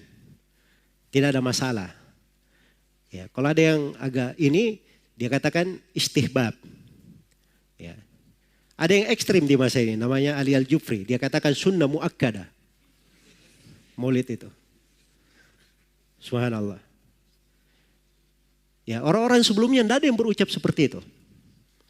Ya. Tapi ini perhatikan ya, kecintaan kepada hal-hal yang seperti itu membuka seorang masuk bergampangan, jatuh di dalam kekeliruan, kesalahan, akhirnya melakukan hal-hal yang kadang tidak pernah tergambar. Baik. Jadi ini dasar pertama ya, dan dimaklumi di dalam agama kita tentang tidak bolehnya membuat perkara-perkara agama, perkara-perkara baru. Kewajiban kita adalah mengikuti, menapaki. Sebagaimana firman Allah, wa anna hadza sirati mustaqiman fattabi'u wa la tattabi'us subul fatafarraqu bikum an sabili. Sungguhnya inilah jalanku yang lurus, ikuti jalan itu, jangan kalian ikuti jalan-jalan yang lain sehingga memecah belah kalian dari jalan Allah Subhanahu wa taala. Kata Mujahid, as-subul di sini bid'ah-bid'ah dan syubhat-syubhat. Tinggalkan jalan-jalan itu. Ikuti jalan yang lurus saya. Ya, digariskan oleh Nabi sallallahu alaihi wasallam. Kata beliau, man ahdatha fi amrina hadza ma laysa minhu fa huwa raddun. Siapa yang mengada-adakan perkara baru di dalam agama kami ini, apa yang bukan darinya, maka itu adalah tertolak. Hadits Aisyah riwayat Bukhari Muslim. Dalam riwayat Muslimnya, beliau bersabda, man amila amalan laysa alaihi amruna fa huwa raddun. Siapa yang beramal dengan sebuah amalan tidak dibangun di atas perkara kami, maka itu adalah tertolak. Iya. Dan di Sahih Muslim, Nabi setiap Jumat beliau berkata, inna khairal hadithi kitabullah. Sebaik-baik pembicaraan adalah kitab Allah.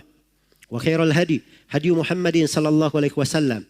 Sebaik-baik petunjuk adalah petunjuk Nabi Muhammad sallallahu alaihi wasallam. Wa syarral umuri muhdatsatuha. Sejelek-jelek perkara adalah yang diada-adakan.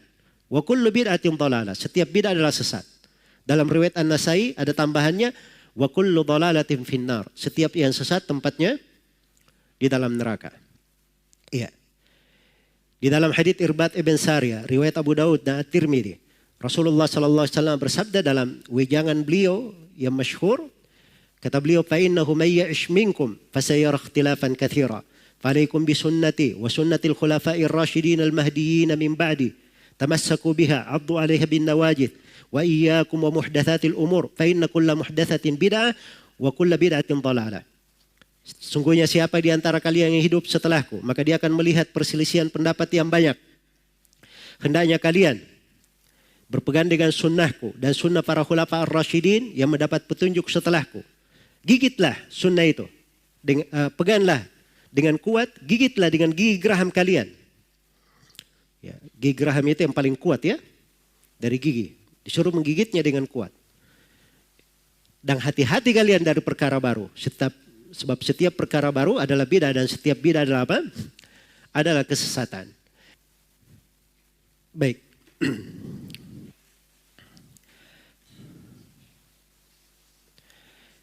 Saya tidak bacakan di sini ya dari ucapan-ucapan para a'immah terkait dengan kewajiban berpegang dengan agama, dan tidak boleh ada yang membuat jalan sendiri dalam beragama. Baik, saya akan singgung beberapa dalil dari orang-orang yang membolehkan. Yang paling masyhurnya saja Sebab kalau kita bahas semuanya, ini Masya Allah sudah cukup larut malam sekarang ini. Ya. Di antara dalil yang paling populer,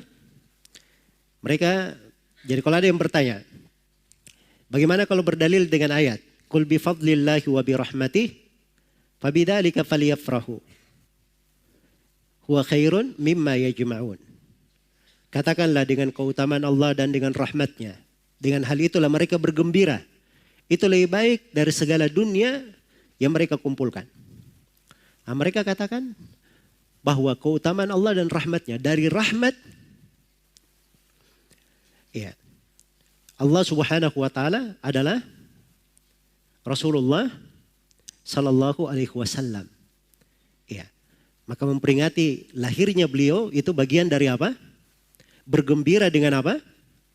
Keutamaan dan rahmat Allah subhanahu wa ta'ala. Jawabannya bagaimana ini? Sudah terjawab dengan jawaban umum itu tadi. Ini sekarang dari mana dia dapat penafsiran seperti itu? Tidak ada seorang pun dari ahli tafsir yang menafsirkan seperti itu. Iya. Baik. Jangan merasa lebih pandai daripada Nabi dan para sahabatnya di dalam memahami ayat-ayat. Andai kata itu bagian dari makna ayat, pasti sudah sampai kepada kita. Iya. Itu yang pertama. Yang kedua, memang kalau dibaca di dalam buku-buku tafsir, tafsir Ibnu Jarir, Ibnu Katsir, Al-Baghawi, Al-Qurtubi, Ibnu Arabi dan selainnya, tidak ada seorang pun yang menafsirkan bahwa rahmat di dalam ayat ini adalah Rasulullah sallallahu alaihi wasallam. Bahkan kalau kita baca ayat sebelumnya itu kelihatan bahwa rahmat itu adalah Al-Quran. Itu yang disebutkan dengan apa? Dengan rahmat. Terkait dengan zat Nabi sendiri, ya. Maka tidak ada yang menafsirkannya seperti itu. Abu Sa'id Al-Khudri, Ibnu Abbas, sebagaimana yang disebutkan oleh Al-Qurtubi, mereka berkata, keutamaan Allah adalah Al-Quran, rahmatnya adalah Islam. Rahmatnya adalah Islam. Dan dia mengatakan keutamaan Allah adalah Al-Quran, rahmatnya kalian dijadikan dari Ahlul Islam. Iya. Karena itu Ibnul Qayyim secara umum berkata, ucapan para as-salaf tentang keutamaan dan rahmat pada ayat ini, itu berputar pada makna Islam dan Sunnah. Berputar pada Islam dan Sunnah. Itu jawaban yang kedua. Jawaban yang ketiga. Iya. Rahmat Allah subhanahu wa ta'ala untuk manusia itu bukan dengan lahirnya Nabi. Tapi dengan diutusnya beliau sebagai Rasul. Itu yang disebut di dalam Al-Quran dan Sunnah Rasulullah sallallahu alaihi wasallam. Allah berfirman, wa ma arsalnaka illa rahmatan lil alamin. Tidaklah kami mengutus engkau Nabi Muhammad kecuali sebagai rahmat untuk semesta alam. Kerasulan beliau diutus itulah rahmat bagi manusia. Jelas ya? Tidak disinggung masalah kelahirannya. Maka dari mana di sini ditafsirkan ayat ini terkait kita bergembira dengan kelahiran Nabi sallallahu alaihi wasallam. Baik. Nabi sallallahu alaihi wasallam dalam Sahih Muslim, beliau berkata, "Inni lam ub'at la'anan, innama bu'ittu rahmah." Sungguhnya saya tidak diutus sebagai orang yang gemar melaknat. Tapi saya diutus sebagai rahmat. Nah ini, diutus sebagai apa? Rahmat. Ya rahmat itu pada keadaan beliau diutus oleh Allah subhanahu wa ta'ala. Baik, muncul pertanyaan yang lain. Bagaimana dengan mereka yang berdalil dengan ayat? Inna Allah wa malaikatahu yusalluna ala nabi. Ya ayuhalladzina amanu sallu alaihi wa sallimu taslima. Sungguhnya Allah dan para malaikatnya bersalawat kepada Nabi. Wahai orang-orang yang beriman, bersalawatlah kalian dan bersalamlah untuk Nabi sallallahu alaihi wasallam. Iya.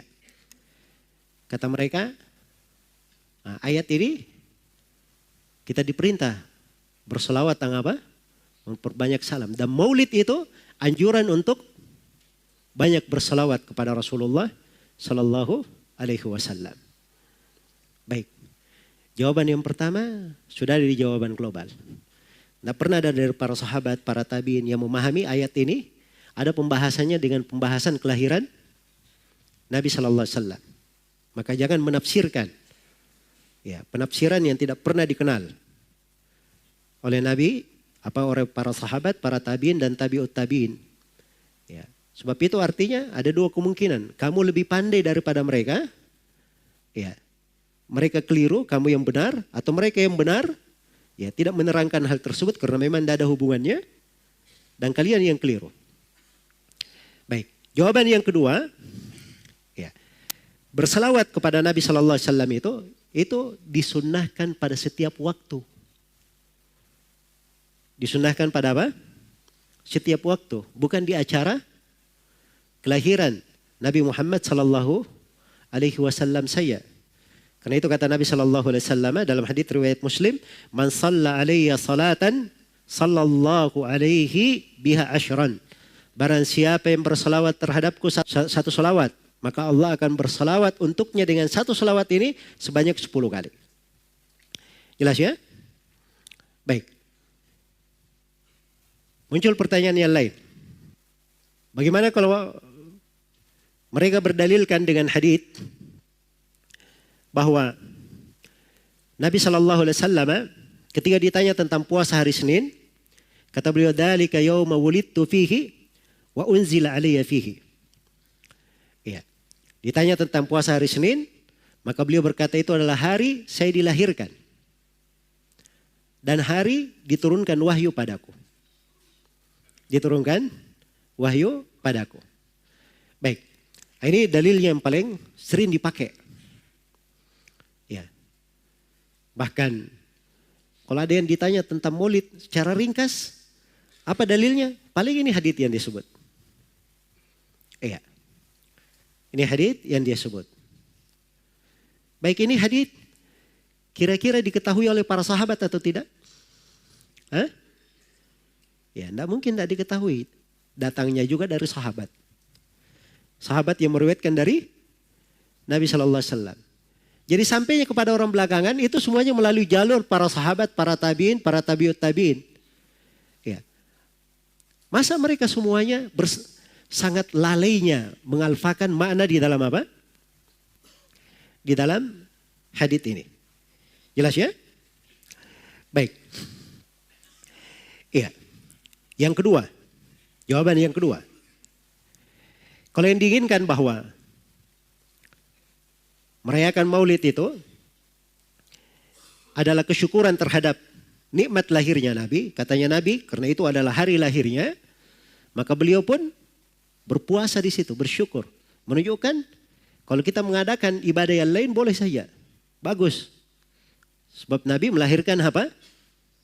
Hari lahirnya. Nah, ini dikatakan kepada mereka, kalian ini sudah lancang. Nabi saja hanya apa? Hanya berpuasa. Andai kata ada syariat yang lain, Nabi pasti akan apa? Nabi akan terangkan. Maka jangan melampaui Rasulullah Sallallahu Alaihi Wasallam. Dan tidak ada dari para sahabat yang memahami hal yang seperti itu. Iya.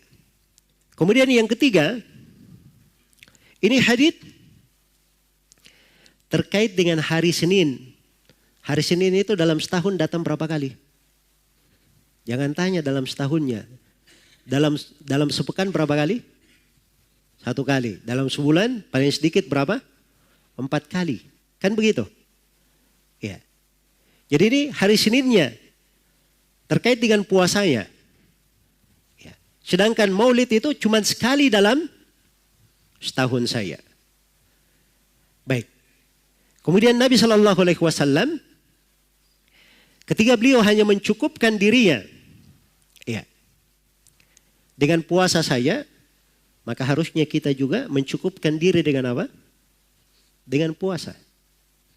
Sebab itu yang dipilih oleh Nabi untuk dirinya, Sallallahu Alaihi Wasallam. Baik. Jadi ini pemahaman yang benar ya, yang terkait dengan hadits yang mulia ini. Iya, ada juga yang berdalilkan. Kalau misalnya ada yang bertanya lagi bagaimana dengan mereka yang berdalilkan bahwa di dalam hadits riwayat Bukhari dan Muslim ketika Nabi Sallallahu Alaihi Wasallam tiba di kota Madinah, Beliau melihat orang Yahudi berpuasa Asyura. Maka Nabi berkata, apa ini puasa? Orang Yahudi berkata, yaumun salaha, apa yaumun salih, najjallahu fihi Musa wa bani Israel min aduwihim, fasamahu Musa. Jadi orang Yahudi berkata ini hari yang salih. Di mana di hari ini, iya, di hari Asyura ini, tanggal 10 Muharram, itu Allah menyelamatkan Nabi Musa dan Bani Israel dari musuh mereka. Nah, itu hari ditenggelamkannya siapa? Firaun dan bala tentaranya. Maka Nabi Musa pun puasa bersyukur. Faqala, maka Nabi berkata, ana ahaqqu bi Musa minkum, fasamahu amar bisiyami. Maka Nabi berkata, saya lebih berhak terhadap Nabi Musa daripada kalian. Maka Nabi pun berpuasa dan memerintah manusia untuk apa? Berpuasa. Ya. Jadi katanya hari yang Nabi Musa saja diselamatkan, padahal yang terkait dengan Nabi Musa. Nabi SAW berkata kita lebih berhak berpuasa. Ya. Bagaimana pula dengan hari kelahiran Nabi Muhammad SAW? Kata mereka siapa yang lebih afdal, Nabi Muhammad atau Nabi Musa? Ya, pasti jawabannya Nabi Muhammad. Kenapa kita tidak merayakan hari kelahiran Nabi? Jawaban yang pertama, kalau memang itu pemahaman kamu benar, berarti para sahabat, para tabiin dan tabiut tabiin pasti sudah apa? Sudah melakukannya. Ya, masa kamu jadi jagoan sendiri? Tahu hal yang benar para sahabat, para tabiin, tabiut tabiin, tidak ada yang tahu. Jelas ya? Mereka itu lebih bersemangat terhadap kebaikan. Mereka membela Rasulullah, membela agama. Ya, dengan segala yang mereka miliki. Kecintaannya terhadap Nabi SAW tidak ada yang meragukannya. Dipuji di dalam Al-Quran. Tapi tidak ada yang mengerjakan itu. Dari kalangan para sahabat. Para tabiun dan tabiut tabiin dipuji oleh Nabi SAW sebagai sebaik-baik masa. Tidak ada yang memahami hadits ini seperti itu. Baik. Dan ini hadits ya, kelihatan bahwa Rasulullah SAW yang melakukan puasa itu. Artinya ini syariat dari Allah datang kepada nabinya, Nabi Muhammad SAW. Jadi ini terkait dengan puasa Asyura, itu ada syariat. Adapun tentang maulid Nabi SAW, ya, maka tidak ada ketentuan khusus di situ. Ya, Nabi berpuasa pada tanggal 12 Rabiul Awal. Itu tidak ada di dalam hadits-hadits. Yang ada berpuasa di hari apa? Hari Seninnya. Itu pun hari Senin diagungkan bukan dengan alasan hari Nabi dilahirkan saja. Banyak alasannya. Ada kan dua di situ. Karena Nabi dilahirkan dan karena apa? Diturunkan Al-Quran padanya. Jadi ada hal-hal yang lain di dalamnya. Itu disebut dalam pembahasan usul fikih dengan nama illah murakkabah. Ya, baik. Jadi jangan diarahkan kepada satu saja. Sebab maksudnya di situ adalah bagaimana hari itu telah diizinkan oleh Allah digagungkan dengan cara berpuasa padanya. Berpuasa padanya. Sama di sini hari Asyura. Ini Asyura. Ya, dia karena Nabi SAW berpuasa di hari tersebut. Dan itu syariat dari Allah Subhanahu wa ta'ala. Baik. Ya, ada lagi yang menyebutkan. Katanya ada dalam riwayat Al-Bukhari. Ya, dari Urwah. Nabi berkata tentang Thuwaibah. Thuwaibah budak Abu Lahab. Dulunya budak Abu Lahab. Ya, jadi Abu Lahab ini katanya membebaskan Thuwaibah. Membebaskannya. Ya. Lalu Thuwaibah ini menyusui Nabi SAW. Ya, ketika Abu Lahab meninggal, maka Abu Lahab ini dilihat oleh sebagian keluarganya di dalam mimpi. Di kondisi yang paling mengerikan, paling jeleknya. Maka dikatakan kepadanya, ada apa denganmu? Maka Abu Lahab berkata, saya tidak ketemukan setelah kalian. Maksudnya dari kebaikan semuanya adab. Kecuali saya diberi minum pada ini. Ya, sesuatu sedikit sekali. Ya. Kenapa? Diberi sedikit, walaupun tidak ada artinya tapi diberi. Bi'ataqati Thuwaibah. Karena saya telah membebaskan Thuwaibah. Iya. Telah membebaskan Thuwaibah. Datang lagi pada sebagian orang, dia tafsirkan lebih luas lagi. Pada orang-orang yang mengatakan mendukung maulid. Katanya datang dalam sebagian riwayat bahwa siksaan diringankan terhadap Abu Lahab setiap hari Senin. Disebabkan karena dia membebaskan Thuwaibah. Tatkala Thuwaibah ini memberi kabar gembira bahwa Nabi itu telah apa? Telah lahir. Iya. Nah, jadi ini ada dua kisah ya. Ada kisah dalam Bukhari, ada yang kisah di luar apa? Di luar Bukhari. Baik, jawaban yang pertama itu dulu. Ya. Ini andai kata Syah, harusnya ini kan ini luput dari Abu Bakar atau tidak? Yang seperti ini. Siapa yang paling dekat kepada Nabi? Abu Bakar As-Siddiq. Baik, Urwa Ibnu Zubair, tabi'in. Tidak berjumpa Nabi. Ya. Di riwayat yang lain disebutkan beliau mengambilnya dari Al-Abbas. Al-Abbas yang bermimpi melihat Abu Lahab. Al-Abbas sendiri pernah dinukil merayakan maulid Nabi? Tidak ada. Jelas ya? Jadi tidak ada yang memahami seperti itu. Dari kalangan para sahabat. Nah, jawaban yang lainnya, ini riwayat terkait dengan apa namanya? Kalau kisah bahwa Thuwaibah itu menyusui Nabi, itu haditsnya dalam riwayat Bukhari dan Muslim. Itu syah. Tidak diragukan. Iya. Ada silang pendapat di kalangan ulama apakah Thuwaibah masuk Islam atau tidak. Karena itu disebutkan Thuwaibah radhiyallahu anha sebagai sahabat di Al-Isabah oleh Ibnu Hajar rahimahullahu ta'ala. Baik, walaupun ada silang pendapat di dalam hal tersebut. Tapi dia menyusui Nabi, ya benar menyusui Nabi. Tapi kapan dia menyusui Nabi? Iya. Nah, ini riwayat-riwayat yang datang, itu datangnya dari siapa? Urwa Ibnu Zubair. Urwa ini tabi'in. Tidak berjumpa dengan Nabi. Jadi dia hadir enggak kisah ini? Tidak hadir. Ini namanya mursal dalam sisi apa? Hukum riwayat. Dan hadits mursal itu adalah hadits yang lemah. Al-Bukhari rahimahullahu ta'ala itu kadang membawakan sebagian riwayat.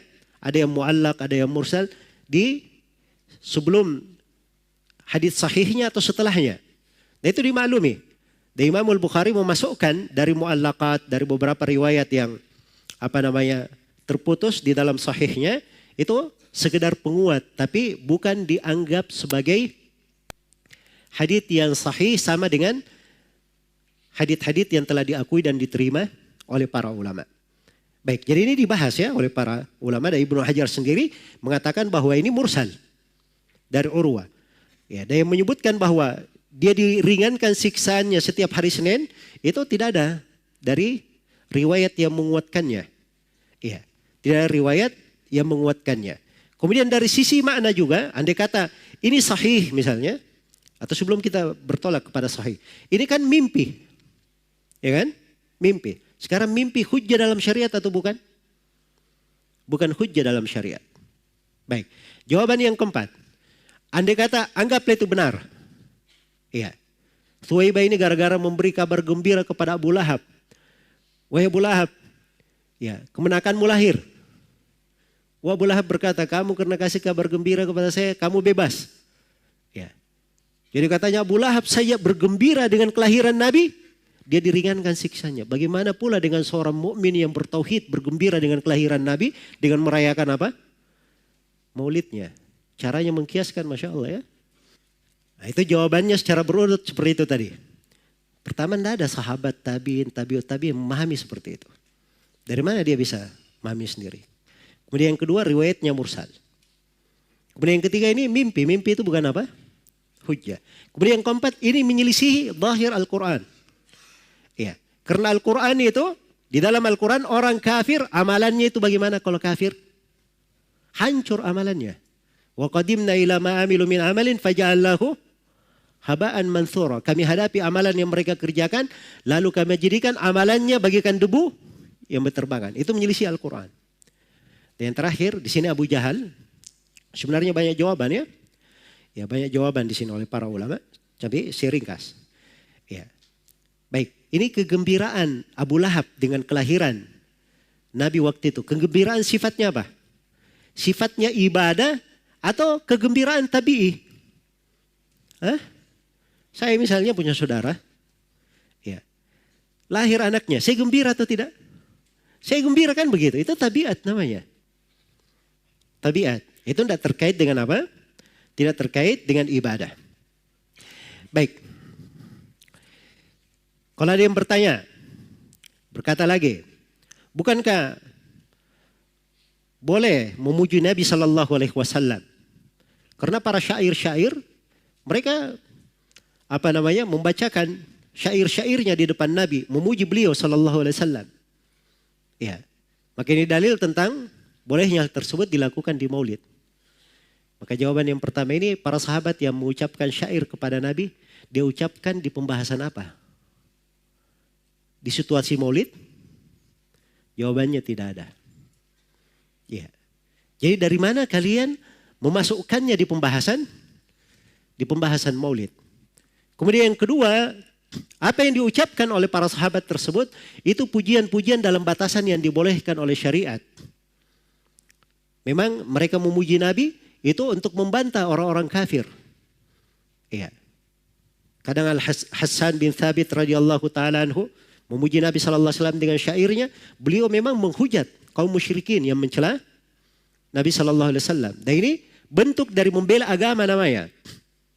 Bentuk dari membela agama. Adapun kalau di dalam perayaan tersebut dibacakan dari qasidah atau syair-syair yang berlebihan dalam memuji Nabi, ini menyelisihi hadits Rasulullah sallallahu alaihi wasallam. Rasulullah bersabda dalam hadits riwayat Bukhari dari Umar bin Khattab, "La tutruni kama atratin nasara Isa bin Maryam. Fa inna ma ana abd faqulu Abdullahi wa rasuluh." Jangan kalian berlebihan dalam menyanjungku sebagaimana orang-orang Nasara berlebihan dalam menyanjung Isa bin Maryam. Katakan saya ini hanyalah hamba Allah. Maka katakan Nabi Muhammad adalah hamba dan Rasul Allah Subhanahu wa ta'ala.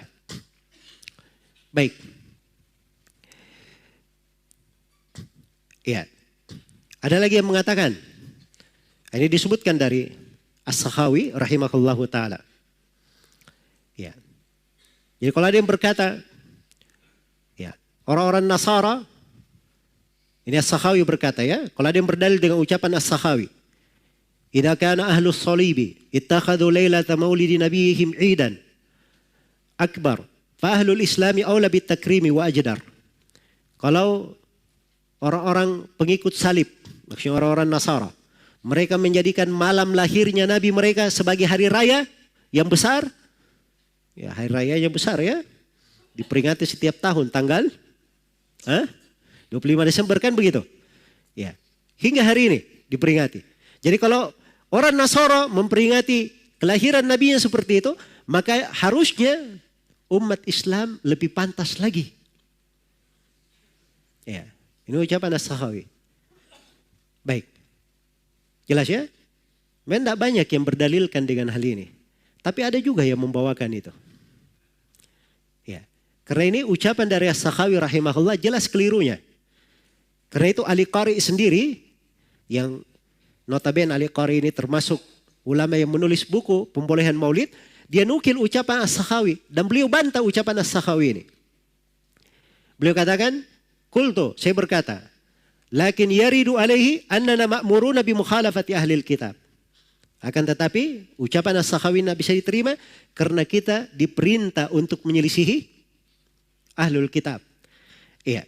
Bukankah Nabi sallallahu alaihi wasallam bersabda, "La tattabi'unna sanana man kana qablakum shibran bi shibrin, dira'an bi dira'in, hatta law salaku juhra dabbin la salaktumuh." Sungguh kalian akan mengikuti jejak-jejak umat-umat sebelum kalian, sejengkal demi sejengkal, sehasta demi sehasta, sampai kalau mereka masuk di dalam lubang dab, lubang biawak, padang pasir. Ya mungkin kata biawak ya yang paling dekat. Walaupun sebenarnya dia bukan biawak ya. Jadi kata beliau, sampai kalau ahlul kitab itu masuk ke dalam, sampai orang-orang sebelum kalian itu kalau masuk di dalam lubang dab, kalian juga akan ikuti. Saking miripnya, adanya orang-orang seperti ini akan datang mirip mengikuti ahlul kitab. Maka kami bertanya, ya Rasulullah, orang Yahudi dan Nasara yang diinginkan? Kata Nabi, ya siapa lagi? Jadi Nabi beritakan akan ada nanti dari umat yang mengikuti seperti itu. Dan Rasulullah bersabda, man tasyabbaha biqaumin fahuwa minhum. Siapa yang menyerupai suatu kaum maka dia termasuk dari mereka. Baik. Ya. Jadi ini beberapa beberapa dalil ya yang berjalan. Ya. Adapun terkait dengan ayat itu tadi, wadzakirhum biayyamillah, itu jawabannya seperti itu. Ya. Jadi tidak ada yang menafsirkan di situ dengan kelahirannya Nabi Sallallahu Alaihi Wasallam. Mereka berpakai dalil umum. Andai kata itu benar keumuman yang mereka pegang, para sahabat dan para tabiin pasti sudah apa? Sudah mengetahui ya. Baik. Kemudian di sini ada yang berkata lagi. Ada yang mengatakan bahwa Syekhul Islam Ibnu Taimiyah ya katanya membolehkan maulid. Iya. Dan ini dinukil oleh sebagian orang. Ya. Ibnu Taimiyah saja membolehkan apa? Membolehkan maulid. Ya. Baik. Apa itu yang dibolehkan oleh Ibnu Taimiyah? Baik, jadi disebutkan katanya bahwa Ibnu Taimiyah rahimahullahu taala ya menerangkan tentang orang yang melakukan maulid, wallahu qad yuthibuhum ala hadhil mahabbah wal ijtihad la ala hadhil bid'ah. Allah Subhanahu wa taala kadang membalas mereka ya di atas kesungguhan ini, di atas kecintaan mereka ini, dan di atas kesungguhan, tapi bukan di atas bid'ah. Iya. Disebutkan dari Syekhul Islam Ibnu Taimiyah, sebagian ucapan beliau di Iqtidah Shiratal Mustaqim tentang ta'zimul maulid wa ittikhaduhu musiman qad yaf'aluhu ba'dun nas wa yakunu lahu fihi ajrun 'azim. Iya. Pengagungan maulid dan menjadikannya sebagai musim kadang dikerjakan oleh sebagian manusia, kata beliau. Dan padanya ada pahala yang besar.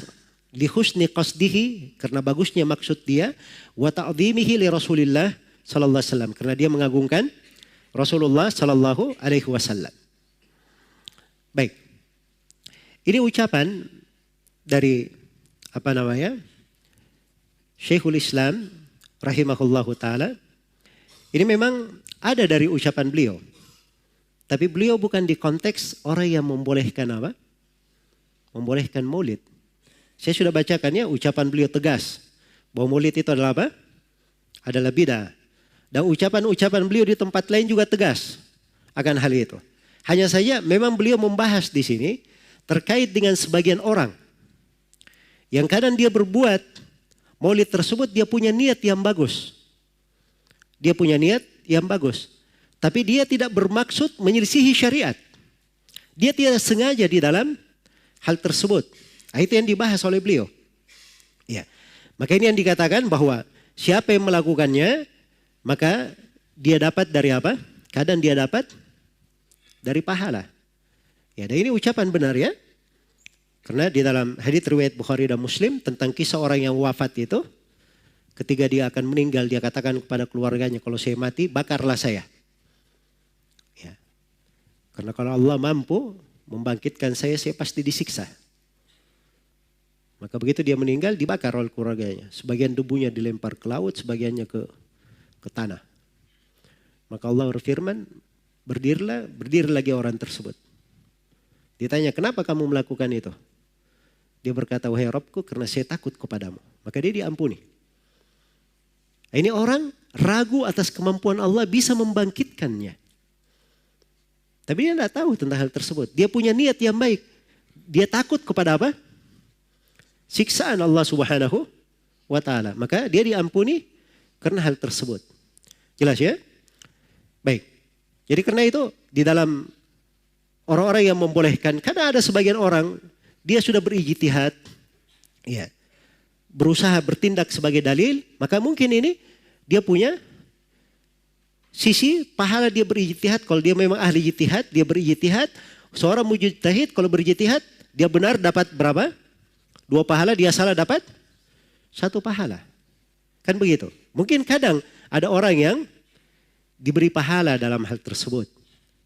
Bukan karena asal pada maulidnya. Adapun pada maulid itu sendiri, dia sudah dipastikan bahwa maulid itu adalah apa? Adalah bid'ah sebagaimana yang telah kita terangkan.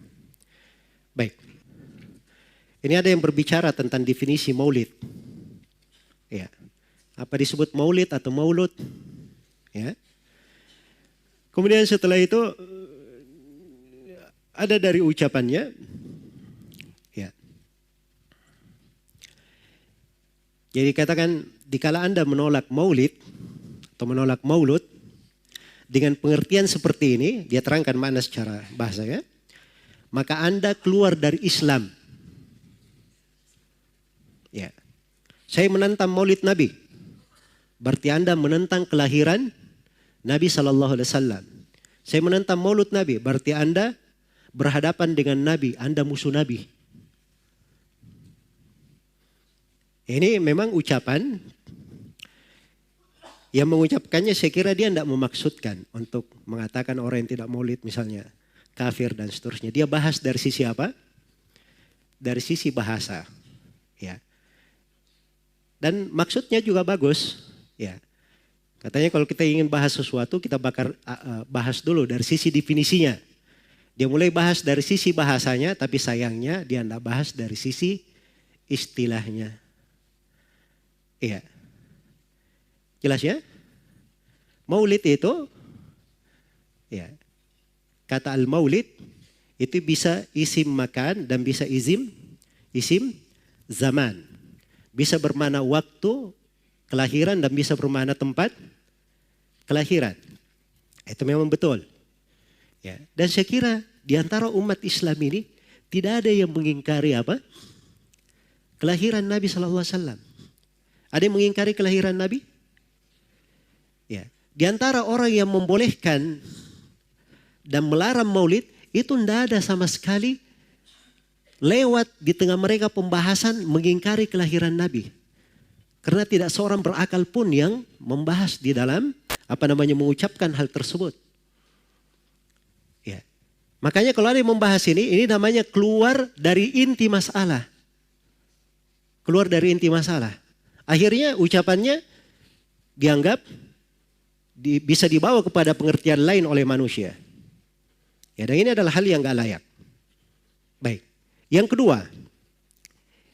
Ada kalimat-kalimat di dalam syariat seperti kata. Jadi kalau misalnya tanya, apa hukum gelas misalnya? Ya. Betul yang ditanya itu kalau hukum gelas itu tidak ada hukumnya. Yang ditanya misalnya hukum meminum dari gelas, hukum menggunakan gelas. Jelas ya? Nah, itu benar. Ya. Apa hukum beras? Memang beras tidak ada hukumnya. Tapi penggunanya beras itu sebagai apa? Sebagai zakat, sebagai makanan. Nah itu yang dibahas tentang hukumnya. Tapi ada istilah berjalan di tengah para ulama. Kalau ditanyakan seperti itu sudah dimaklumi. Contoh misalnya. Apa hukum fitrah? Fitrah itu istilah para ulama artinya zakat fitri. Zakat fitri, makanan pokok yang dikeluarkan itu namanya apa? Fitrah. Itu disebutkan oleh Imam Nawawi. Istilah fuqaha. Jadi kalau ditanya apa hukum fitrah, orang sudah tahu fitrah itu apa. Jangan terangkan fitrah secara bahasa. Keliru. Sebab kita di sini berbicara tentang apa? Tentang istilah. Sama dengan maulid. Kok dibahas masalah bahasa? Berarti keliru semua nih orang-orang yang nulis tentang maulid ini. Iya. Apa Suyuti husnul maqsid fi amalil maulid. Tapi hukmil maulid. Baiknya niat tentang amalan maulid. Disebut maulid. Ya. Jelas ya? Karena maulid ini sudah menjadi istilah perayaan. Jelas ya? Perayaan. Jadi kalau dia katakan saya ingkari maulid, itu kaitannya terkait dengan masalah perayaan maulid itu. Itu yang dibahas oleh para ulama. Jadi tidak cocok kalau seorang masuk di dalam pembahasan tersebut. Ya, apalagi setelah itu masuk di dalam menyalahkan kaidah-kaidah yang sudah tetap disepakati oleh para ulama. Ya. Ini dari ucapannya katanya, jadi katanya jangan ketika maulid bidah, Masya Allah. Katanya antum itu bid'ah dari kepala sampai kaki. Ya. Saya luar biasa kesal, kadang ada orang yang bikin perbandingan begini. Maulid Nabi, zaman Nabi tidak ada, coret. Zaman sahabat tidak ada, coret. Zaman tabiin tidak ada, coret. Zaman ini ada. Ya, kalau begitu dia apa namanya? Bid'ah. Ya. Baik. Jadi katanya kalau antum kalau mengamalkan hukum seperti ini fatal katanya. Ya, ini fatal. Zakat pakai beras diberi contoh. Zakat pakai beras.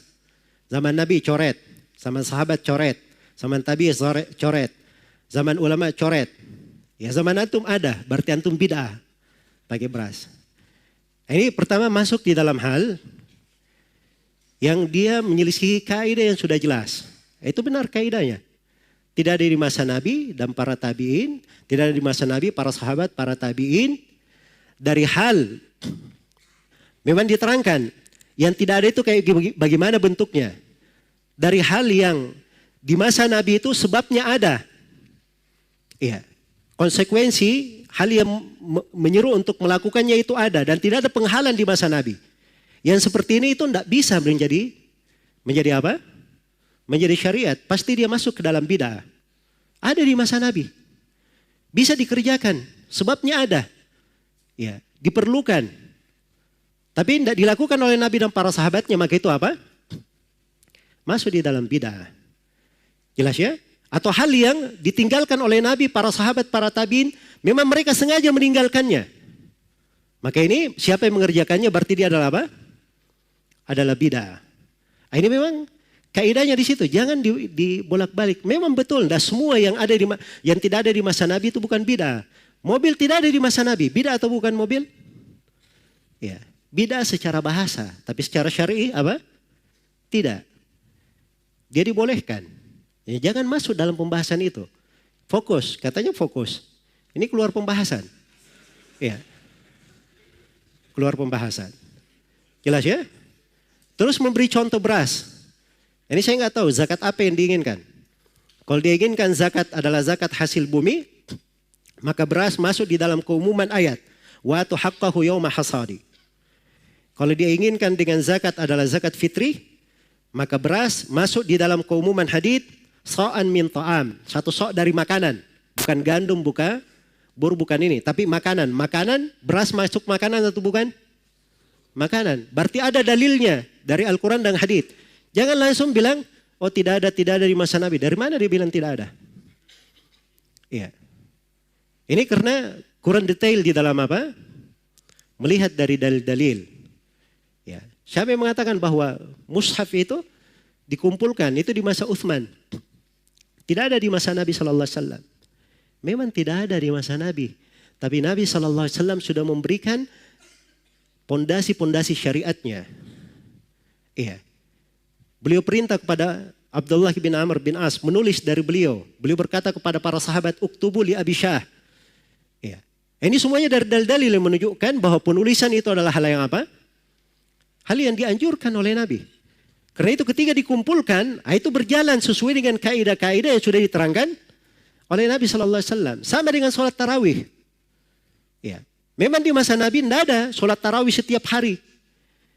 Tapi sholat tarawih itu pernah dilakukan oleh Nabi. Pernah dilakukan oleh Nabi. Walaupun cuma 3 malam beliau keluar. Dan alasannya beliau tidak lakukan setiap hari ada. Karena khawatir akan diwajibkan kepada siapa? Kepada umatnya. Jadi jangan dikatakan tidak ada dalilnya. Iya. Kadang pendalilan itu tidak harus secara nas. Mungkin ada teks umum atau ada makna yang melekat ke sana. Ya, tapi itu tadi kaidahnya, jangan keluar dari makna itu tadi. Jadi sesuatu itu kalau dia tidak ada di masa Nabi, padahal ada hal yang mengharuskan hal itu dikerjakan, ya. Sebabnya dan perkara itu juga tidak ada yang menahannya, tidak ada mani di situ, maka yang seperti ini itu adalah hal yang tidak boleh ada yang masuk di dalamnya. Bukan perkara yang apa? Bukan perkara yang disunnahkan. Nah, itulah pembahasan maulid. Ya. Alasan maulid apa? Cinta kepada Nabi. Cinta kepada Nabi, semua orang cinta kepada Nabi atau tidak? Iya. Makanya kita tanyakan, kalau memang cinta kepada Nabi, tidak ada yang lebih cinta kepada Nabi melebihi para sahabat Rasulullah SAW. Mereka tidak ada yang bikin maulid. Iya. Jadi sebabnya ada di masa Nabi SAW. Tapi tidak ada para sahabat yang melakukannya. Menunjukkan bahwa itu tidak disyariatkan. Dan tidak ada penghalang. Iya. Menunjukkan bahwa itu bukan syariat. Itu cara memakai kaidah. Jangan mencampur baurkan antara ini dan itu. Ini perkara yang tidak bagus ya. Membawa kepada apa? Kita namanya menyentuh pembahasan-pembahasan yang sudah dikaji secara ilmiah oleh para ulama. Di ilmu usul fikih itu pendalilan itu ada sumbernya. Ada dari Al-Quran, ada dari hadits, ada dari ijma', ada dari qiyas, ada dari ucapan sahabat. Ya, sebagiannya ada yang menghitung istihsan, ada yang berdalil dengan amalan penduduk Madinah. Ya. Ada yang berdalil dengan masalih mursalah. Itu kan dibahas di pembahasan usul fikih. Jadi cara pendalilan itu ada cara berdalilnya. Ya bukan sembarangan. Jangan seorang itu kalau dia tidak sependapat dengan orang lain, keluar darinya kalimat-kalimat yang kalimat ini tidak cocok di dalam apa? Di dalam ranah silam pendapat.